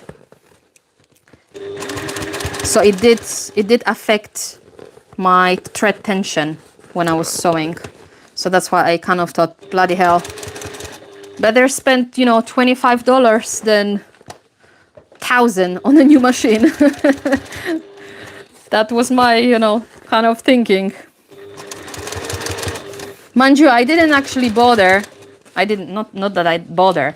I didn't even think of emailing the place that I got the machine from, because I got the machine from, I think it was a UK shop, UK supplier, UK in UK, or at least in Europe, I think so. So I did pay it in pounds, but that doesn't mean that it was in UK, you know, often. So anyway, since then, you know, I'm pretty careful. So far I didn't, you know, have any accidents. And that's the only thing I don't like about this machine. Everything else I absolutely love, especially the knee lifter. Is that what you call it? Because you don't really have those on domestic sewing machine. And since this is kind of like semi-industrial, it has, and I bloody love it. That's like my favorite, you know, part of this machine. Favorite feature. So I already feel like I'm sewing on industrial machine because I have the knee lifter. It doesn't really take much for me to, you know, be happy and pleased with things, as you can see. Little things makes me always so happy. All right, I'm just checking my stitching, seeing what it looks like. I think it's still a little bit wavy, but what I'm going to do before I trim my seam allowance, I'll actually check it, because I don't want to regret it later. So let's see. Isn't this part of the project exciting? Like, because you already have an idea of what it's going to look like before it's finished. I freaking already love it. And you're just gonna like gather the top with drawstring. This is going to be the backpack. I think it looks bloody adorable. I nearly said the F word here. I do swear, by the way, sometimes. I try not to. But for some reason, swearing in English is so satisfying. I don't really swear that much in Polish because I always get told off by my parents. But they don't really understand what I'm saying in English, so I can swear in English. But let me know if that offends you. So I try my best not to. You know, if it happens, it happens. I can't take it back if we are live. Maybe I should do bloopers one day, you know, whenever I'm recording videos and I make a mistake. There's a lot of swear words in my videos that I have to edit out. It would be funny. No, it's not fun. It's a stupid idea. But just, you know, spitballing ideas right now since we are on a cursing subject. So, do you use a, what is this, crafting knife? Precision knife? To cut your thread? I actually found that this is so much easier to do than using the seam ripper. Not always, and not on all stabilizers, obviously. But whenever I'm using foam, I actually prefer to use it. Sometimes it's hard to get the first stitch because I worry that I'm going to cut my fabric. But once I have it, I can just slowly go. I actually don't even know where I'm doing it because I tried to baste my stabilizer at the edge. So when I trim my seam allowance, I trim that basting as well. So let me see if it works the way I intended it. Yeah, it does. So I can save my time. So I'm just going to trim the seam allowance as close as I can to the stitching line, but not close enough so I worry about the fabric ripping, even though it's faux leather. But this is pretty thin fabric, so I still don't want, you know, create a mess when I'm using it. You want to be safe than sorry, or whatever the saying is.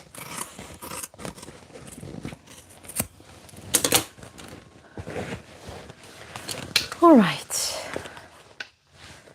my webbing is kind of fraying. That's not a good sign. Let me just burn it a little bit.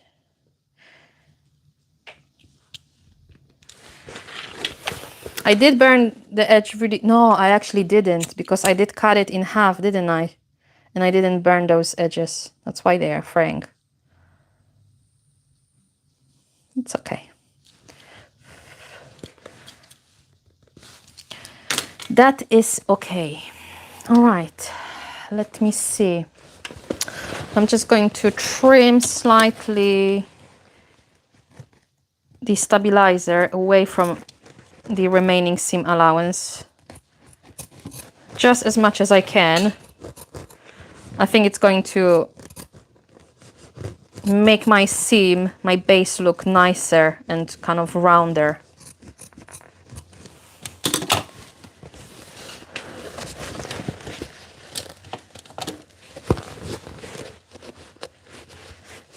Sharon, you swear like a sailor.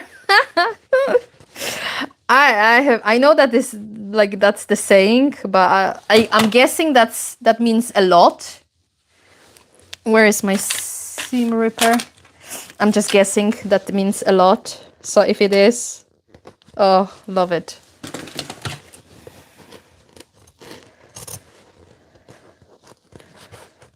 And now the question, why is that's the saying? Why sailors swear so much? Must be a reason. Maybe this is a topic I can Google later, because I have no clue. I kind of find it often fascinating and interesting, why the certain sayings exist. We do have a lot of saying in Polish as well, which makes sense for me, or at least majority of them make sense. But English is kind of like peculiar. It's weird. It's different. I often have to ask my partner, it's like, well, do you mean? He always make a joke or a pun, and that's like, what are you saying? Like, I don't get it. Why are you laughing your head off? And it's like, I don't understand. So, yeah, English humor is a little bit different than Polish humor. But yeah, sayings and puns, that's like on another level. I'm not there yet. I think I need another 20 years to get it, to understand.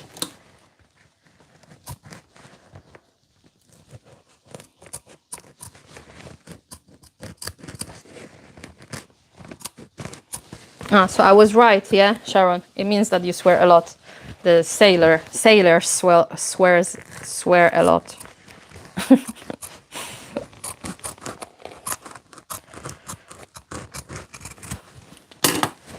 I don't know any sailors, so I can't confirm or deny the accuracy. The accuracy, is that the word? Well, I'm trying to ouch, I just poked myself with the scissors. I'm trying to use, all those new words I learned. Well, not all, but some. It's funny and satisfying at the same time. Funny because I have no idea if I'm using them correctly, if I'm like saying gibberish or not. And satisfying is if I think I am using them correctly. It's like, yes, you are doing better. You are progressing. You're learning. Well done, girl. So, yeah. Maybe I should just like write every time I go live now, if I do decide to do that more often, because at the moment I'm having fun. I don't know how long we've been live, but it's been a while, I guess. I'm still talking. So that's a good sign. You are still here. That's a good sign. I don't know. But yeah, I was about to say, maybe I should like write 10 or 20 words on a piece of paper, and like the new one that I learn, and try to weave them into a or start a conversation based on those words. That would be pretty fun. Well, she says that not knowing that she would bloody hate it. Because I remember when I was learning word a day, after a week, you have 7 words. If I remember one, that was a bonus. I felt like I've been tested because my partner was asking, so what's the word? Which words did you learn this week? And I'm like, what's the word? Gaffa. I think that's one of the first words I learned. Gaffa. I don't know if I'm pronouncing it correctly, because it's hard to just read a word and think, is that how do you pronounce it? And when you Google it and then the AI says something, and my partner is like, that's like, what is this word? That's not how you pronounce it. And I'm like, well, that's how I'm going to pronounce it, because that's what the gentleman inside my laptop, tells me to pronounce it as.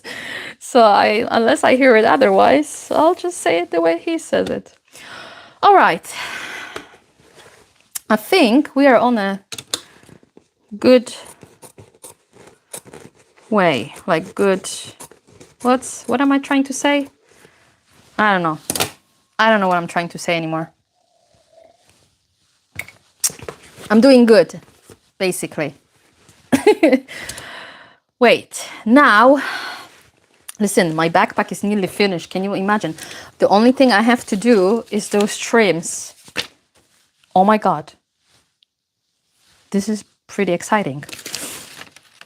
So I've already prepped them in a way that I marked my folding line and I put my double-sided tape. What I'm going to do now is to actually sew those short edges. Oh my God, I'm so excited about this backpack. I can't tell you.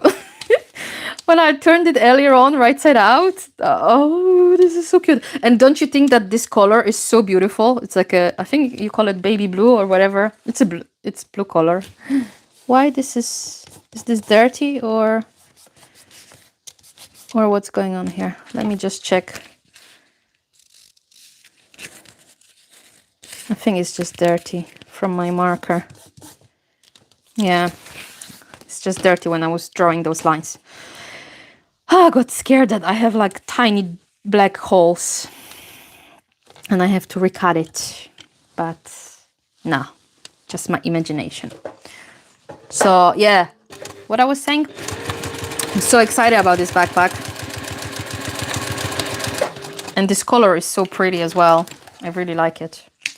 It's darker than the anime's backpack, like, you know, on the photo or in the videos, in the anime. But I thought, I like this blue, so let's go with it. Whoa, something happened to my thread, bobbin thread. I could hear it. I think I have a knot underneath because I didn't hold it. Yeah, it's okay. It happens sometimes. It happens sometimes. Usually I try to like hold my thread when I start. But I am distracted because you are very distracting. You are very distracting. You're distracting me. Oh, I think after this life, I think I will need a glass of, you know, whiskey. But unfortunately, I have to make another project, another bag. So do you actually want to see what I'm making for my partner? Because I mentioned that I'm going to show you. And I'm just blabbing and sewing. And I probably, knowing myself, I probably will... Ow! Jeez. Oh, luckily I'm not bleeding, so that's good. But I nearly snipped my skin, my finger. You see the mistakes? Me talking and sewing. And people say that women can multitask. Well, I am kind of multitasking because I'm sewing and I'm thinking. But add talking to it, and that's already too much. Brain fried. But it's okay. So far, no blood, so it's a good sign. Okay, so I've got those ones prepped. What I'm going to do now is to open the seam allowance. And what I like to do is to top stitch those seam allowances just flat, since I cannot iron it. So I'm just going to do that from the right side, just to make sure, you know, if I have any weird tension thread or nesting, it doesn't look good, bad on the right side, because nobody sees what's inside. But I will be really unhappy if there is a big mess on the right side. So that looks good. I'll carry on doing it.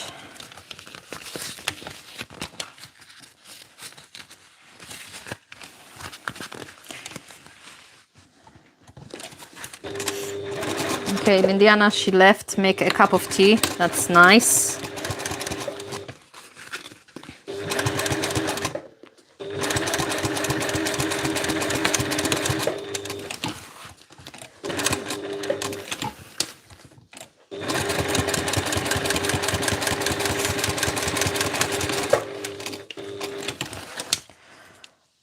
I just realized that I forgot to change my stitch length, because when I top stitch, I usually use slightly longer stitch length.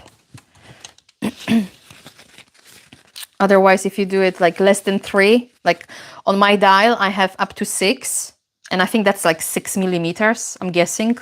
I've never measured it, but I'm guessing like one step is 1 millimeter. So usually I top stitch about 4. And when I sew my seams, I like to bring it down to 3 or even 2.5, depending on the like which fabric I'm using and which seam I'm sewing. And I forgot to change it, but that's okay. There is no rule, is it? I think it's just visually more pleasing to me. Slightly longer slightly longer stitch length on a top stitching. But I may be wrong. Tell me if I'm wrong, if you prefer shorter stitch length on your top stitching.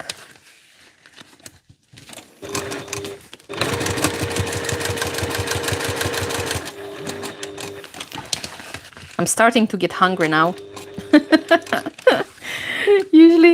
Usually I have a snack or something, an apple or whatever next to me, or banana. So when I get hungry, I can just, eat and sew. But that would be really unpolite. So I shall not eat while I'm sewing. But if you hear my belly rumbling, then it's okay to laugh, basically. I won't be offended. I'm hoping I'll manage to finish this backpack before my belly actually starts to rumble. But when you already realize you're hungry, that's like when it's a little bit too late. At least that's what's it's like for me. And I'm like a Hulk, the green guy from Marvel or DC or whatever, the superhero. It's like I'm getting angry and hangry. So that's like, when I'm hungry, I get really angry. My partner always says that I'm like a Hulk, when I'm hungry. I'm not good. I'm not good company then. You have to feed me. You have to feed me so I'm happy again. All right, so I am going to stitch my trims now to my lining and the external panels. And then I'm going to fold the top edge and drop in the lining, because that's how I've written this pattern, with the drop in lining. And since I didn't leave any opening anywhere, I shall follow my pattern as it is written. So I'm just going to mark my midpoints so I can match them up. Oh, you use 4 as well for your top stitching. Yeah, I think 4, it's like a nice length, good length for top stitching.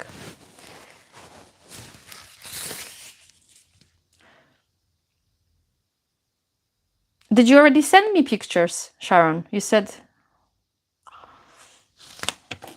Have I not seen them? Or maybe I don't remember. I don't know. Life is, going too fast for me. Sometimes I don't even know my name.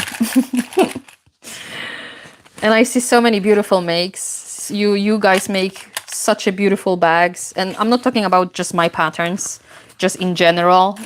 Whenever I see, bags in Facebook groups or like social media in general, oh, I'm always so amazed by your talent. So remembering every single make would be really hard. But yeah, resend it. Resend it and I shall admire it as well.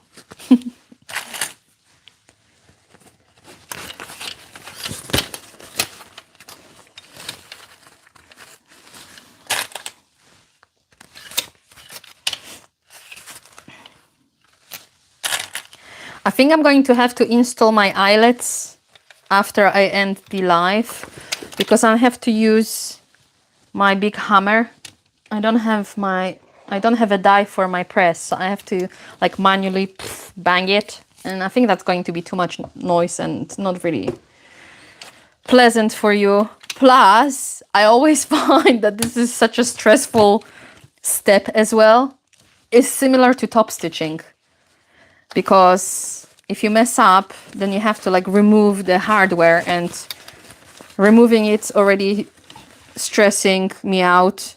It did happen many times when I had to remove an eyelet or a grommet because I used too much, you know, pressure. I banged it too much and it just split. So yeah, I don't really I don't really feel like putting too much pressure on myself. Already this is, you know, stressful enough doing it. Yeah, I really have to buy dies for my hand press, because I find that anytime I use it with any other like hardware, like press snaps,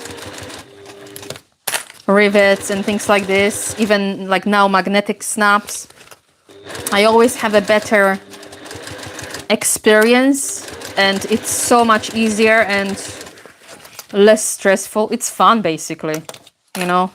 And when you have to use those hand tools, as much as, you know, it's nice to have them, like it's good that they provide them, but if I know that I'm going to use specific hardware many times in the future, I rather invest, you know, in that die. So that's kind of like on my next to-do list. I have the dies to make the holes, 1 centimeter holes, because that's usually the size of eyelets that I like to use on my projects. Plus, since I like if I buy a kit or I buy a pack and there's like 50 eyelets, I like to use them and, you know, like to get rid of them, because I don't really have much space. So I don't really feel like designing another project with like different size or different type of hardware, because then I have to buy that hardware and then it would just lay there, because, you know, usually you have to buy a bulk, you know, pack of something. So yeah, I try to kind of use the same size hardware for everything. I'm actually thinking on reducing the amount of colors that I'm using hardware wise. You know, usually I have the silver, the gunmetal, the bronze, rose gold, and rainbow. I really like rainbow colors. I would again, because I like colors, I would add rainbow hardware zippers to everything. But I only have like a couple small drawers. I nearly forgot the word. Drawers in my little, you know, cabinet for all my hardware, and it's already overfilling.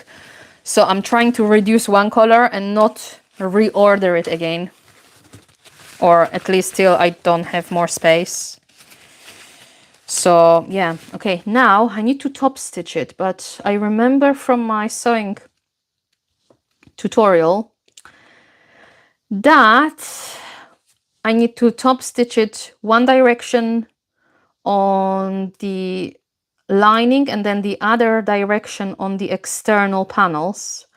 But for the life of me, I cannot remember which direction on which part. So let me just press the seam allowance towards the top trim. Okay, so on the lining is towards the top trim. Okay, cool. All right, Monica, you got this. Oh, this is funny. You think you have to use gunmetal and antique bronze? Okay. Yeah, I like all those colors. That's the problem, you know. And I already fought with myself, and I didn't start buying like gold, because that's sometimes really pretty as well. So I thought, bloody hell. So I'm thinking like I'm not going to get rainbow anymore. So whatever hardware I have with rainbow, I'm going to use up on the projects. But obviously sometimes you cannot use a specific color of hardware on a fabric because it doesn't match. It kind of clashes. So I think the fabrics that I'm picking, they kind of like or go with certain color more, or I visually prefer it more. I don't know. I don't know if I'm just going like crazy or what. But yeah. I think colorblind half the time. Anyway, I'm going to top stitch it. I'm going to do it from this side because I prefer it. I don't know why. I could do it the other way around, but for some reason, I always prefer to have the seam allowance on my right. Maybe because I'm right-handed. I don't know. Let me know if you are the same. I just had to stop there for a second because I thought, am I doing the right thing? But yeah, I did read it, that I have to press it towards the trim, didn't I?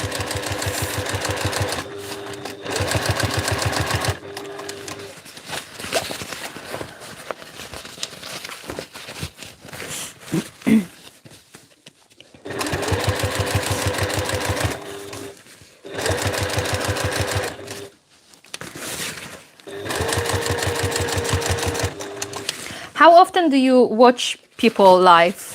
Let me know in the comments. Like, do you often watch other bag makers? Or not even bag make. It doesn't have to really be bag making. Like other people doing like crafting something.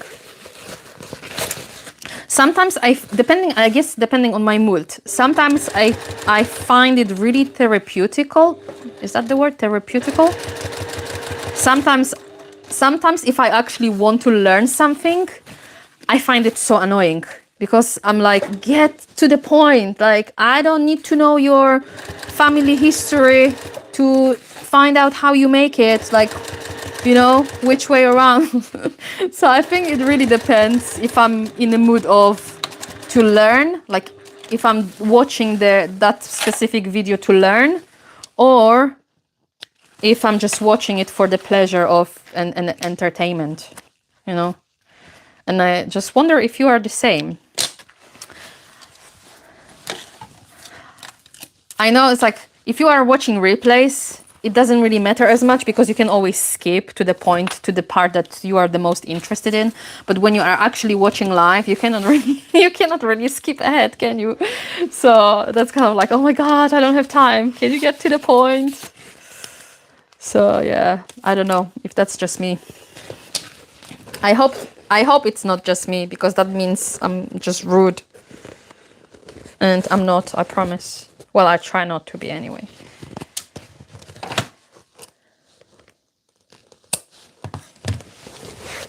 Ah, you figure lives are for talking. Yeah, here we go. That's good. That's good. Yeah, I think I have to like separate the two in my head for myself. Because I'm always focused on just stick to the point, stick to the, you know, tutorial. Don't add any fluff, you know, cut everything away that isn't really necessary. You know, you can speed up the sewing, you can speed up certain things, you can skip certain things. And yeah, but I do like those lives. So hopefully I'll be in the club with the other lovely ladies, and I'll be, you know, coming here more often. Chatting with you. Wait, because I'm sewing it the wrong way around.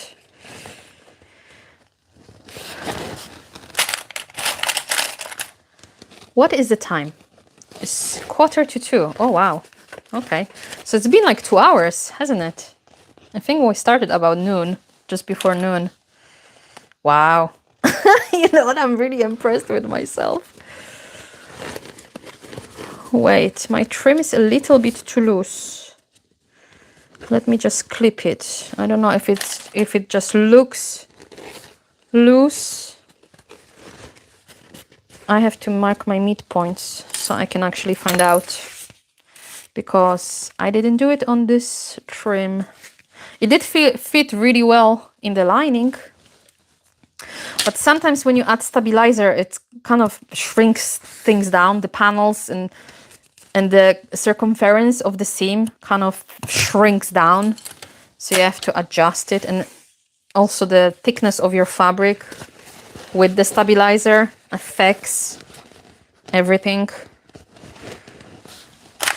So it's like a lesson, ongoing lessons that you need to learn with every project. I always find it fascinating when I'm designing patterns, like I'm creating something new and I'm sewing my prototypes. It's like I pick one fabric, I hate it. I pick another fabric, like with different fabric stabilizer combo, and I love it. And I'm thinking, why things fit perfectly on this sample and not on this sample? It always frustrates me because it's so hard then to explain, you know, things to you guys. Like if I have to, like on this bag, for example, I'm using foam, which I don't recommend in the sewing instructions. I think I do recommend fleece only because it's more flexible. Like my back, the back is kind of like really sturdy now because of that trim here. So I don't know if it's going to look good when I like push that in, or if it's just going to like bounce up. Well, we shall see. I guess we shall see. I'll let you know next week, you know. Sunday I'm going to the Comic-Con, so I'm going to use it, and then I'll tell you if I was happy with it or I nearly threw it in a bin.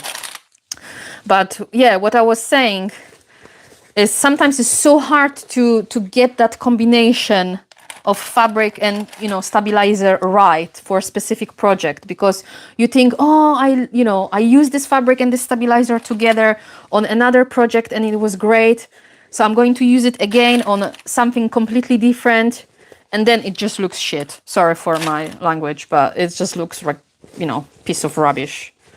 And you sit there thinking, why is this the pattern? Is it seams are not lining up because of the pattern? Is the structure? What's going on? Yeah, I'm like this with my own bags sometimes when I'm designing them. It's like the hardest part about bag making is finding the right combination of fabric and interfacing stabilizer for that specific project. Oh, I'm still learning, guys. I'm still learning. Still learning, doing my best to, you know, understand all that stuff. So if you've got any tips or like favorite combos, then let me know, you know, because I would love to hear about them.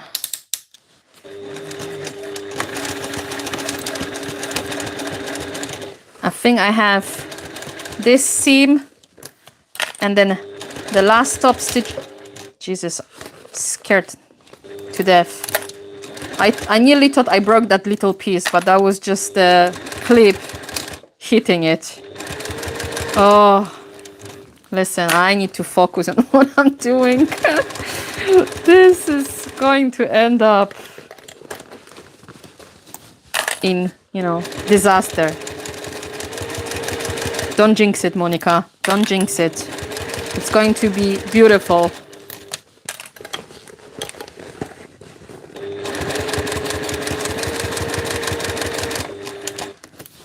How do you like my hoofs, by the way, that I showed you in the beginning? I am so worried that I'm going to be so hot when I put my costume on because I made trousers. Like, sorry, I'm losing my voice. I made trousers like kind of below the knee, and top kind of like a kimono type top, because, you know, he's pretending to be samurai in that specific part of the anime, since he's pretending to be ninja and samurai in one. So, and I use fleece for that, fleece fabric, because I found like the perfect color. I wanted some like very nice and vibrant green color. And I thought fleece is so nice and comfortable. So if I have to wear it all day, I'd be so nice and cozy, like I'm wearing pajama all day in public. But now when I put it on, like at home, and I wear it for like 5 minutes, I was so hot. And I'm thinking, dang, am I going to be like boiling all day? Because the Comic-Con is inside the building. And sometimes, depending on the place, they have either aircon or not, so it can get really like stuffy. Is that how you say it? Like really hot and uncomfortable. So my makeup, my face paint is gonna melt off my face, because obviously I have to like paint my face to look like a cute anime character. So that's going to be funny. I'm gonna have like a white and black large eyes and like a blue nose. So cute. So I'm not going to trim the seam allowance, I think, from this edge. I'm just going to remove my stabilizer from the seam allowance, and then I'm going to top stitch, because now I have to top stitch I have to bring the seam allowance towards the main panel, away from the trim. So I want to reduce the bulk since I have the stabilizer already here. I wish if I was not distracted, I would remove the the stabilizer from my stitching, but I didn't. So I'm gonna have to deal with that decision. But if I just take it slow, I should be okay. No? So what you got planned for the rest of the day? Oh, after I top stitch this, I will show you the other project that I have to make today. Well, today I will definitely start today. I don't know if I'm going to finish it, since I don't even have the pattern yet. I have to make things as I go. So I have no idea. With this project, it was so easy, because I'm like, I have the pattern. Let's just print it, 110%, sew it up, boom. I don't have to think. I don't have to like measure stuff. I don't actually have to create the pattern from scratch. I'm like, woo. But for this project that I'm making for my partner, I don't have a pattern like this. It's going to be more like a barrel bag. It's such a hard word to say, barrel. It's like a tongue twister. So I've never made a barrel bag before. So that's going to, it's exciting. And obviously I had to make this as challenging as possible. But I'll show you later on the photo what I'm doing, and then I'll explain, because if I just talk now, you won't know what I'm talking about. And obviously I'm so excited about it that I have to talk about it with my new friends, because nobody else is listening to me.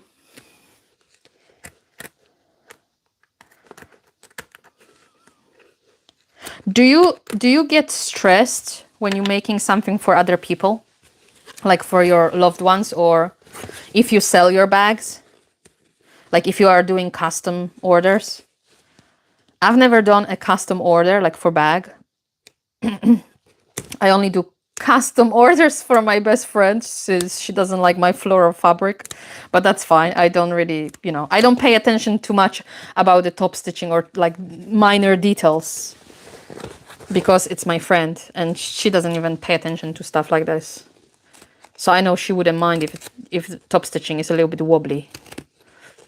But like when I was making those costumes for my partner, I was stressing too much about it. You know, I was asking him a million times, are you happy? Is it, you know, you comfortable? Is it nice?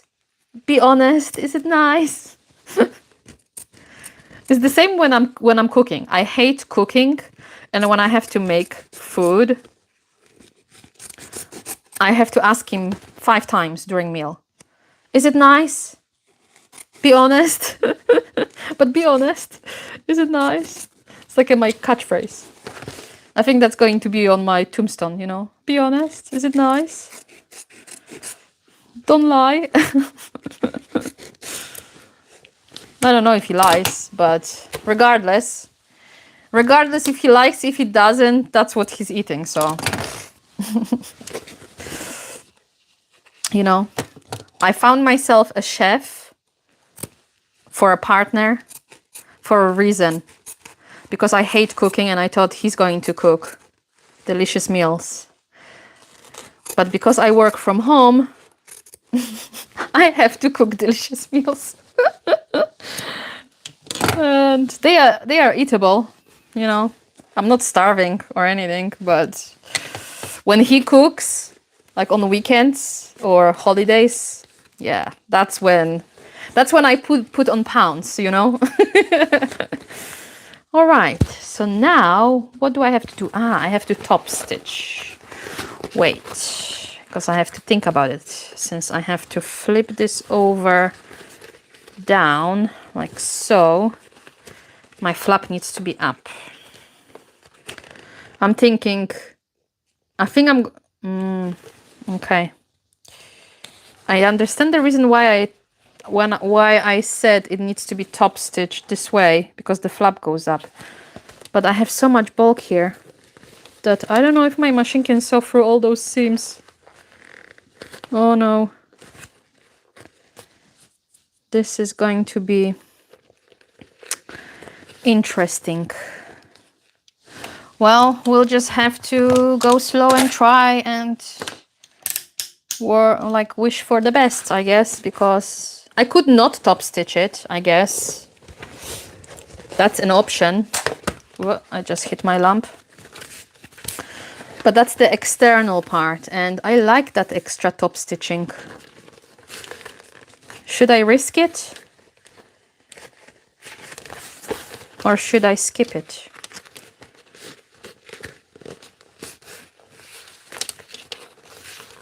All right. I have to catch up on some of your comments.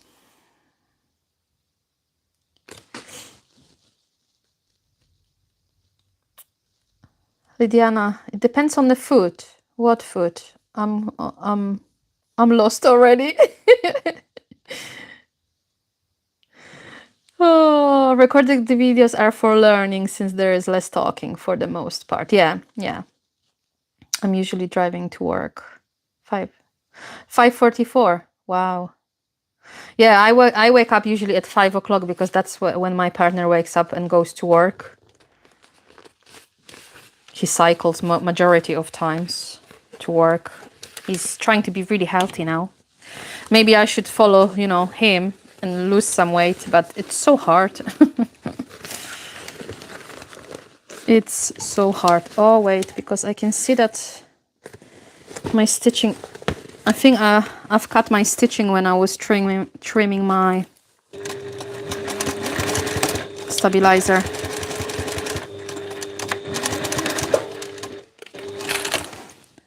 Well, things like this happen. Let me just I'm just gonna hit myself with that flap. I'm just gonna check around just to okay. Wow, I think you see, I told you when I'm hungry, I'm angry because I've got more holes.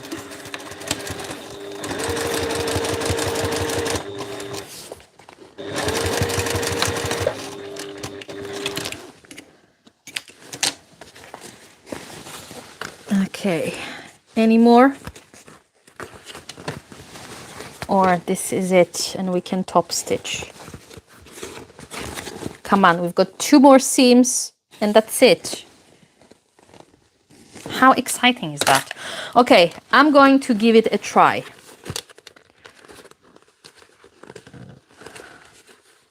Can I cut down 1 seam first? I don't know. The problem I have is, where is the flap? Because, again, I'm rambling and I forgot to trim the seam allowance and trim the stabilizer from the flap. So I could technically unpick it and, you know, remove the stabilizer from this area. And then every time I have the seam, this extra bulk here, I have to like fold down. I could top stitch it the way it is on the lining, but then the flap kind of points down. So, but I think I'm going to do it because I want to be safe. You know, I think I'm just going to go with my gut and make my life easier. And who cares? Because still the flap will close. I have to still close the flap regardless. It's just the flap kind of lays nicer when the seam allowance is pointing down, because that's, you know, you don't have that force. If I force it now to make my life easier when I'm stitching and I'm placing the seam allowance up, then this area is kind of like curvy. It may not be as bad if after I top stitched it.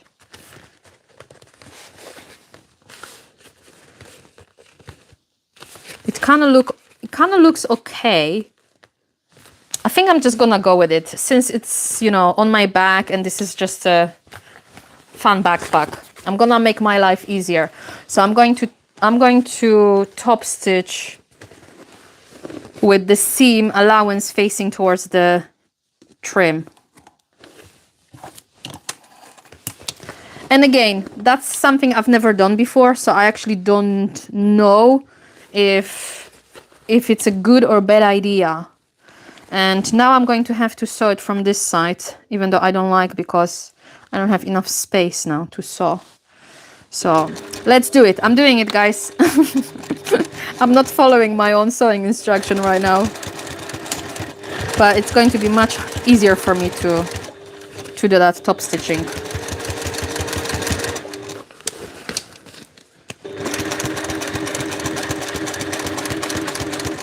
You see how smooth it goes? I just went over the seam.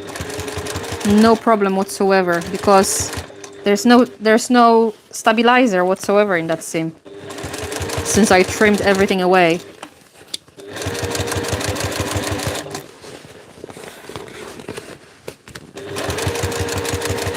Do you have industrial machines? I would love to know.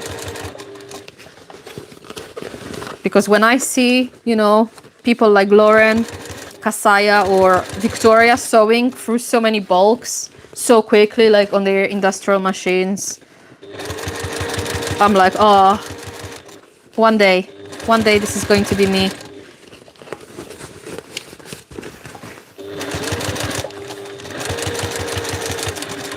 Here we go. Seam is finished. Guys, this is nearly done.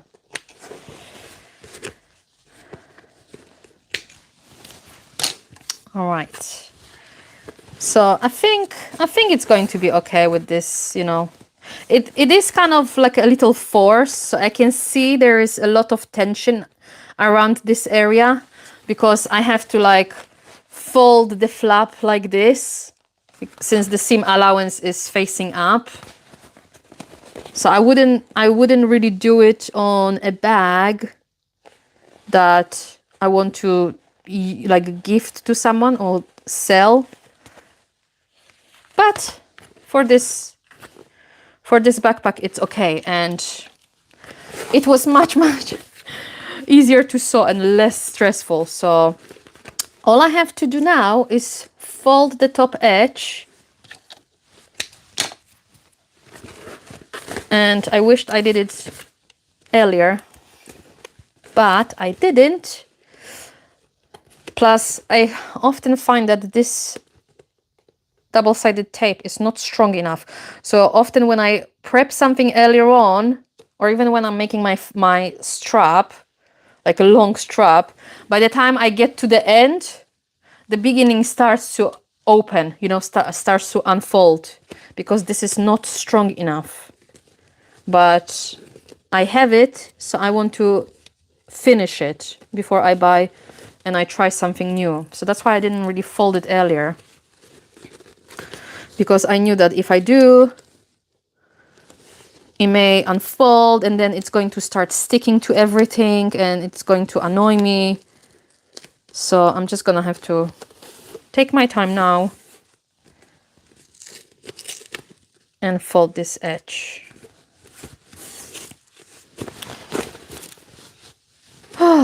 What's for lunch today? What are you making? What are you cooking? Do you like cooking yourself, by the way? I have, what do I have today? Chicken burger. Yeah, that's what I have with some salad. Because it requires the minimum amount of cooking. You know? You just have to cook chicken breast and put it in a bun and cut some salad, make some salad, no cooking. And that's what I said to my partner today. I'm like, today chicken burger because I've got sewing all day and I have no time for cooking. So you come home, you cook your chicken. All right, so that edge is done. Oh, it's kind of wavy.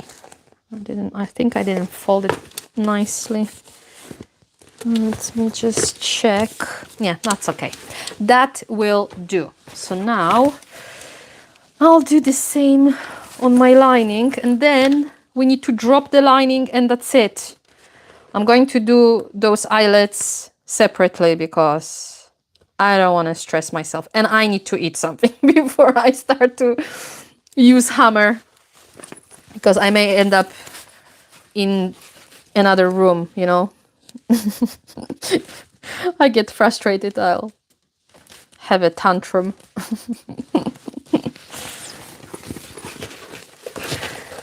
You used to cook, but you don't do anymore. Why not? Someone else is cooking for you? That must be nice. You know, when I complain about me needing to cook, I always think about my mom and think about all those dinners she was making when I was a kid and a teen, well, all my life really. Like I can make maybe 3-4 dishes and I have to have recipes written. So I have, by my sewing table here, I have my cooking book. Cooking book. It's not my book, but like I have my recipes written down.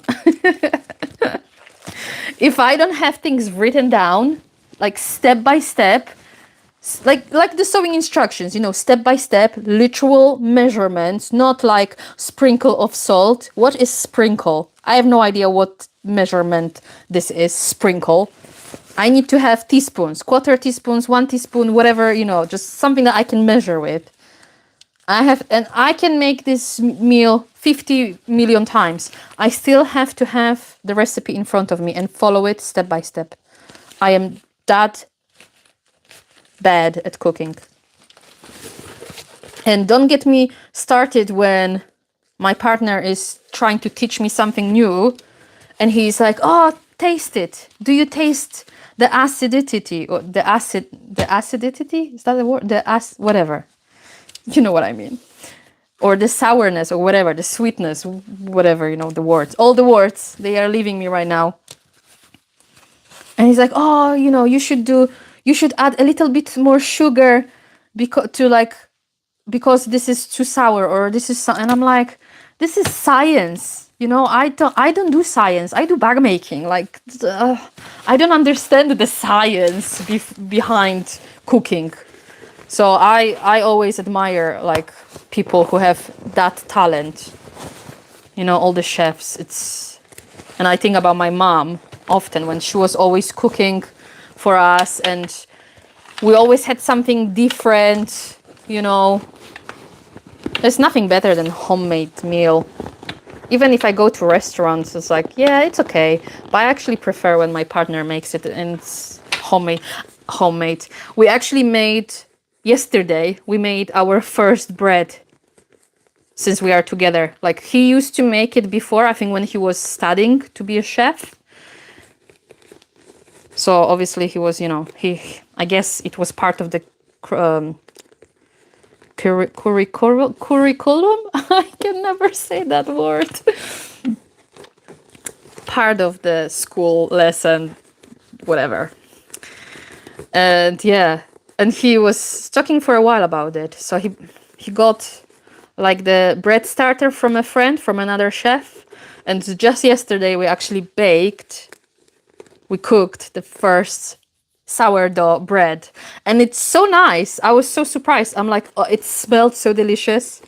And it tastes really nice. He's already saying, oh, it needs a little bit salt. It needs this. It needs this. Oh, I think I'm, you know, thinking to add oats on top or maybe seeds. And I'm like, man, this is like the best bread I've ever had in my life. But yeah, you do you make it even greater. Look at that. Ah, isn't this adorable? Okay, let me drop my lighting now. And we are on our last seam. Wow. I cannot believe that I'm still here chatting with you guys, making this backpack, and I didn't make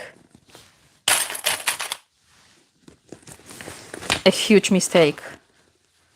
Like, I nearly cut myself twice, but that's nothing new. That happens more than I want to admit. Oh. So yeah, I really like to make my own hummus though. I prefer to make hummus than just like buy it from shop. So he was even taking photos yesterday and sending it to his friend because I made hummus in the morning and he made the bread when he got back from work. He's like, oh, look. So that's nice. It's nice to see, you know, when someone is really proud of their, whoop, I lost the clip, of their work.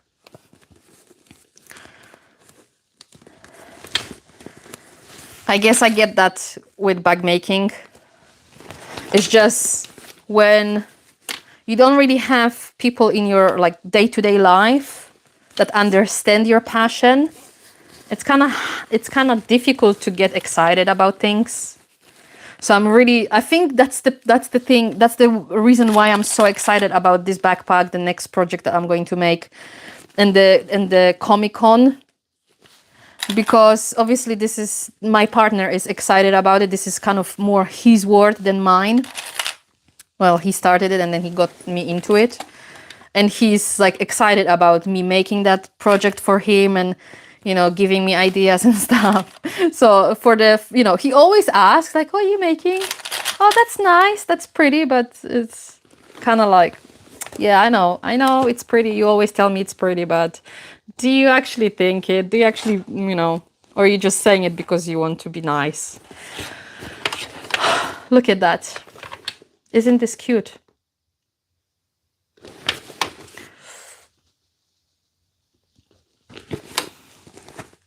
I think it's cute. Okay, I need to prepare myself mentally for the last seam. I wanted to say last seam of the day, but that's not going to be last seam of the day. So let me just have a sip and catch up on your comments.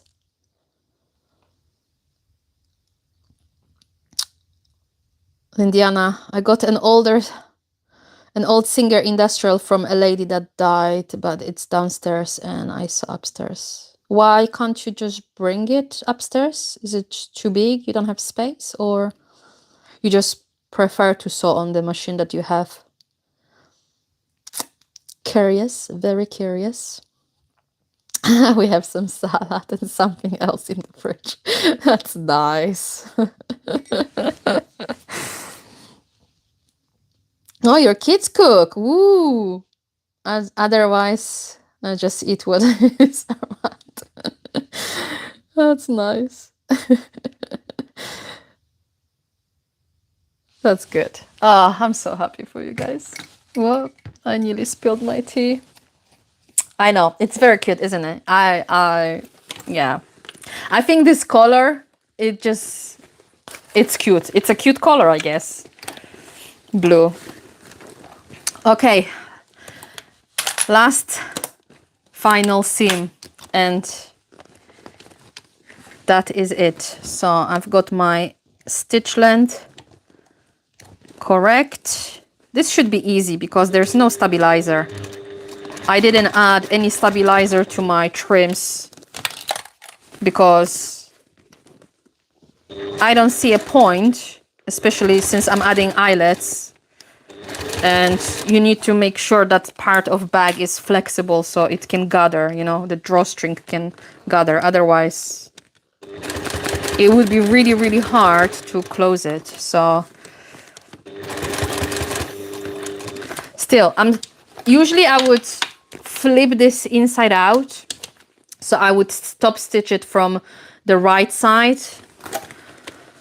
But I think I'm too tired, hungry, and I don't mind it since there are already minor mistakes on this bag. So I'm just gonna go with the flow and top stitch from the lining part. And even if the, you know, top stitching is a little bit wonky, I'm just gonna check if my tension is okay-ish. Yeah, it's fine. It doesn't make like a weird nests or anything. So it's okay.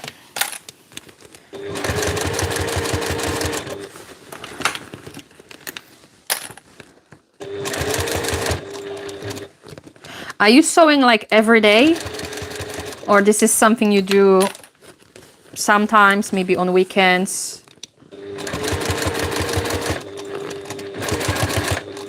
Let me know in the comments. I would love to know. Because I sew much less than I used to. Before I started to create my own patterns and like releasing them and sharing them, I used to sew much more. But actually, you know, creating patterns to share, it's a lot of computer work. And that's not the, you know, that's not my favorite part of designing and sharing things with you guys. I like this part. I do like hacking patterns and modifying them a lot because it brings me joy to see, you know, how much I can use one pattern, how often, how many times, and create like different styles, different things from it. So it kind of excites me when, you know, I can make a small tweak.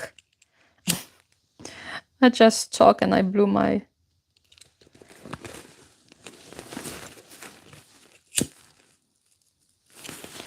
Oh my god, this is...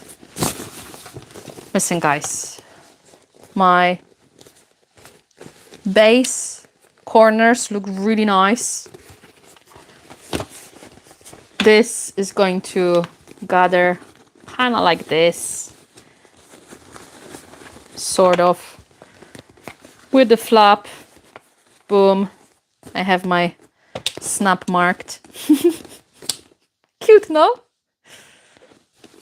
And the back would look like this. So yeah, that's kind of like, it puts me off, but lesson learned. Yeah, I wouldn't do it this way, but it was much easier to top stitch that seam. So whoa guys, this has been something, you know, my first live amazing.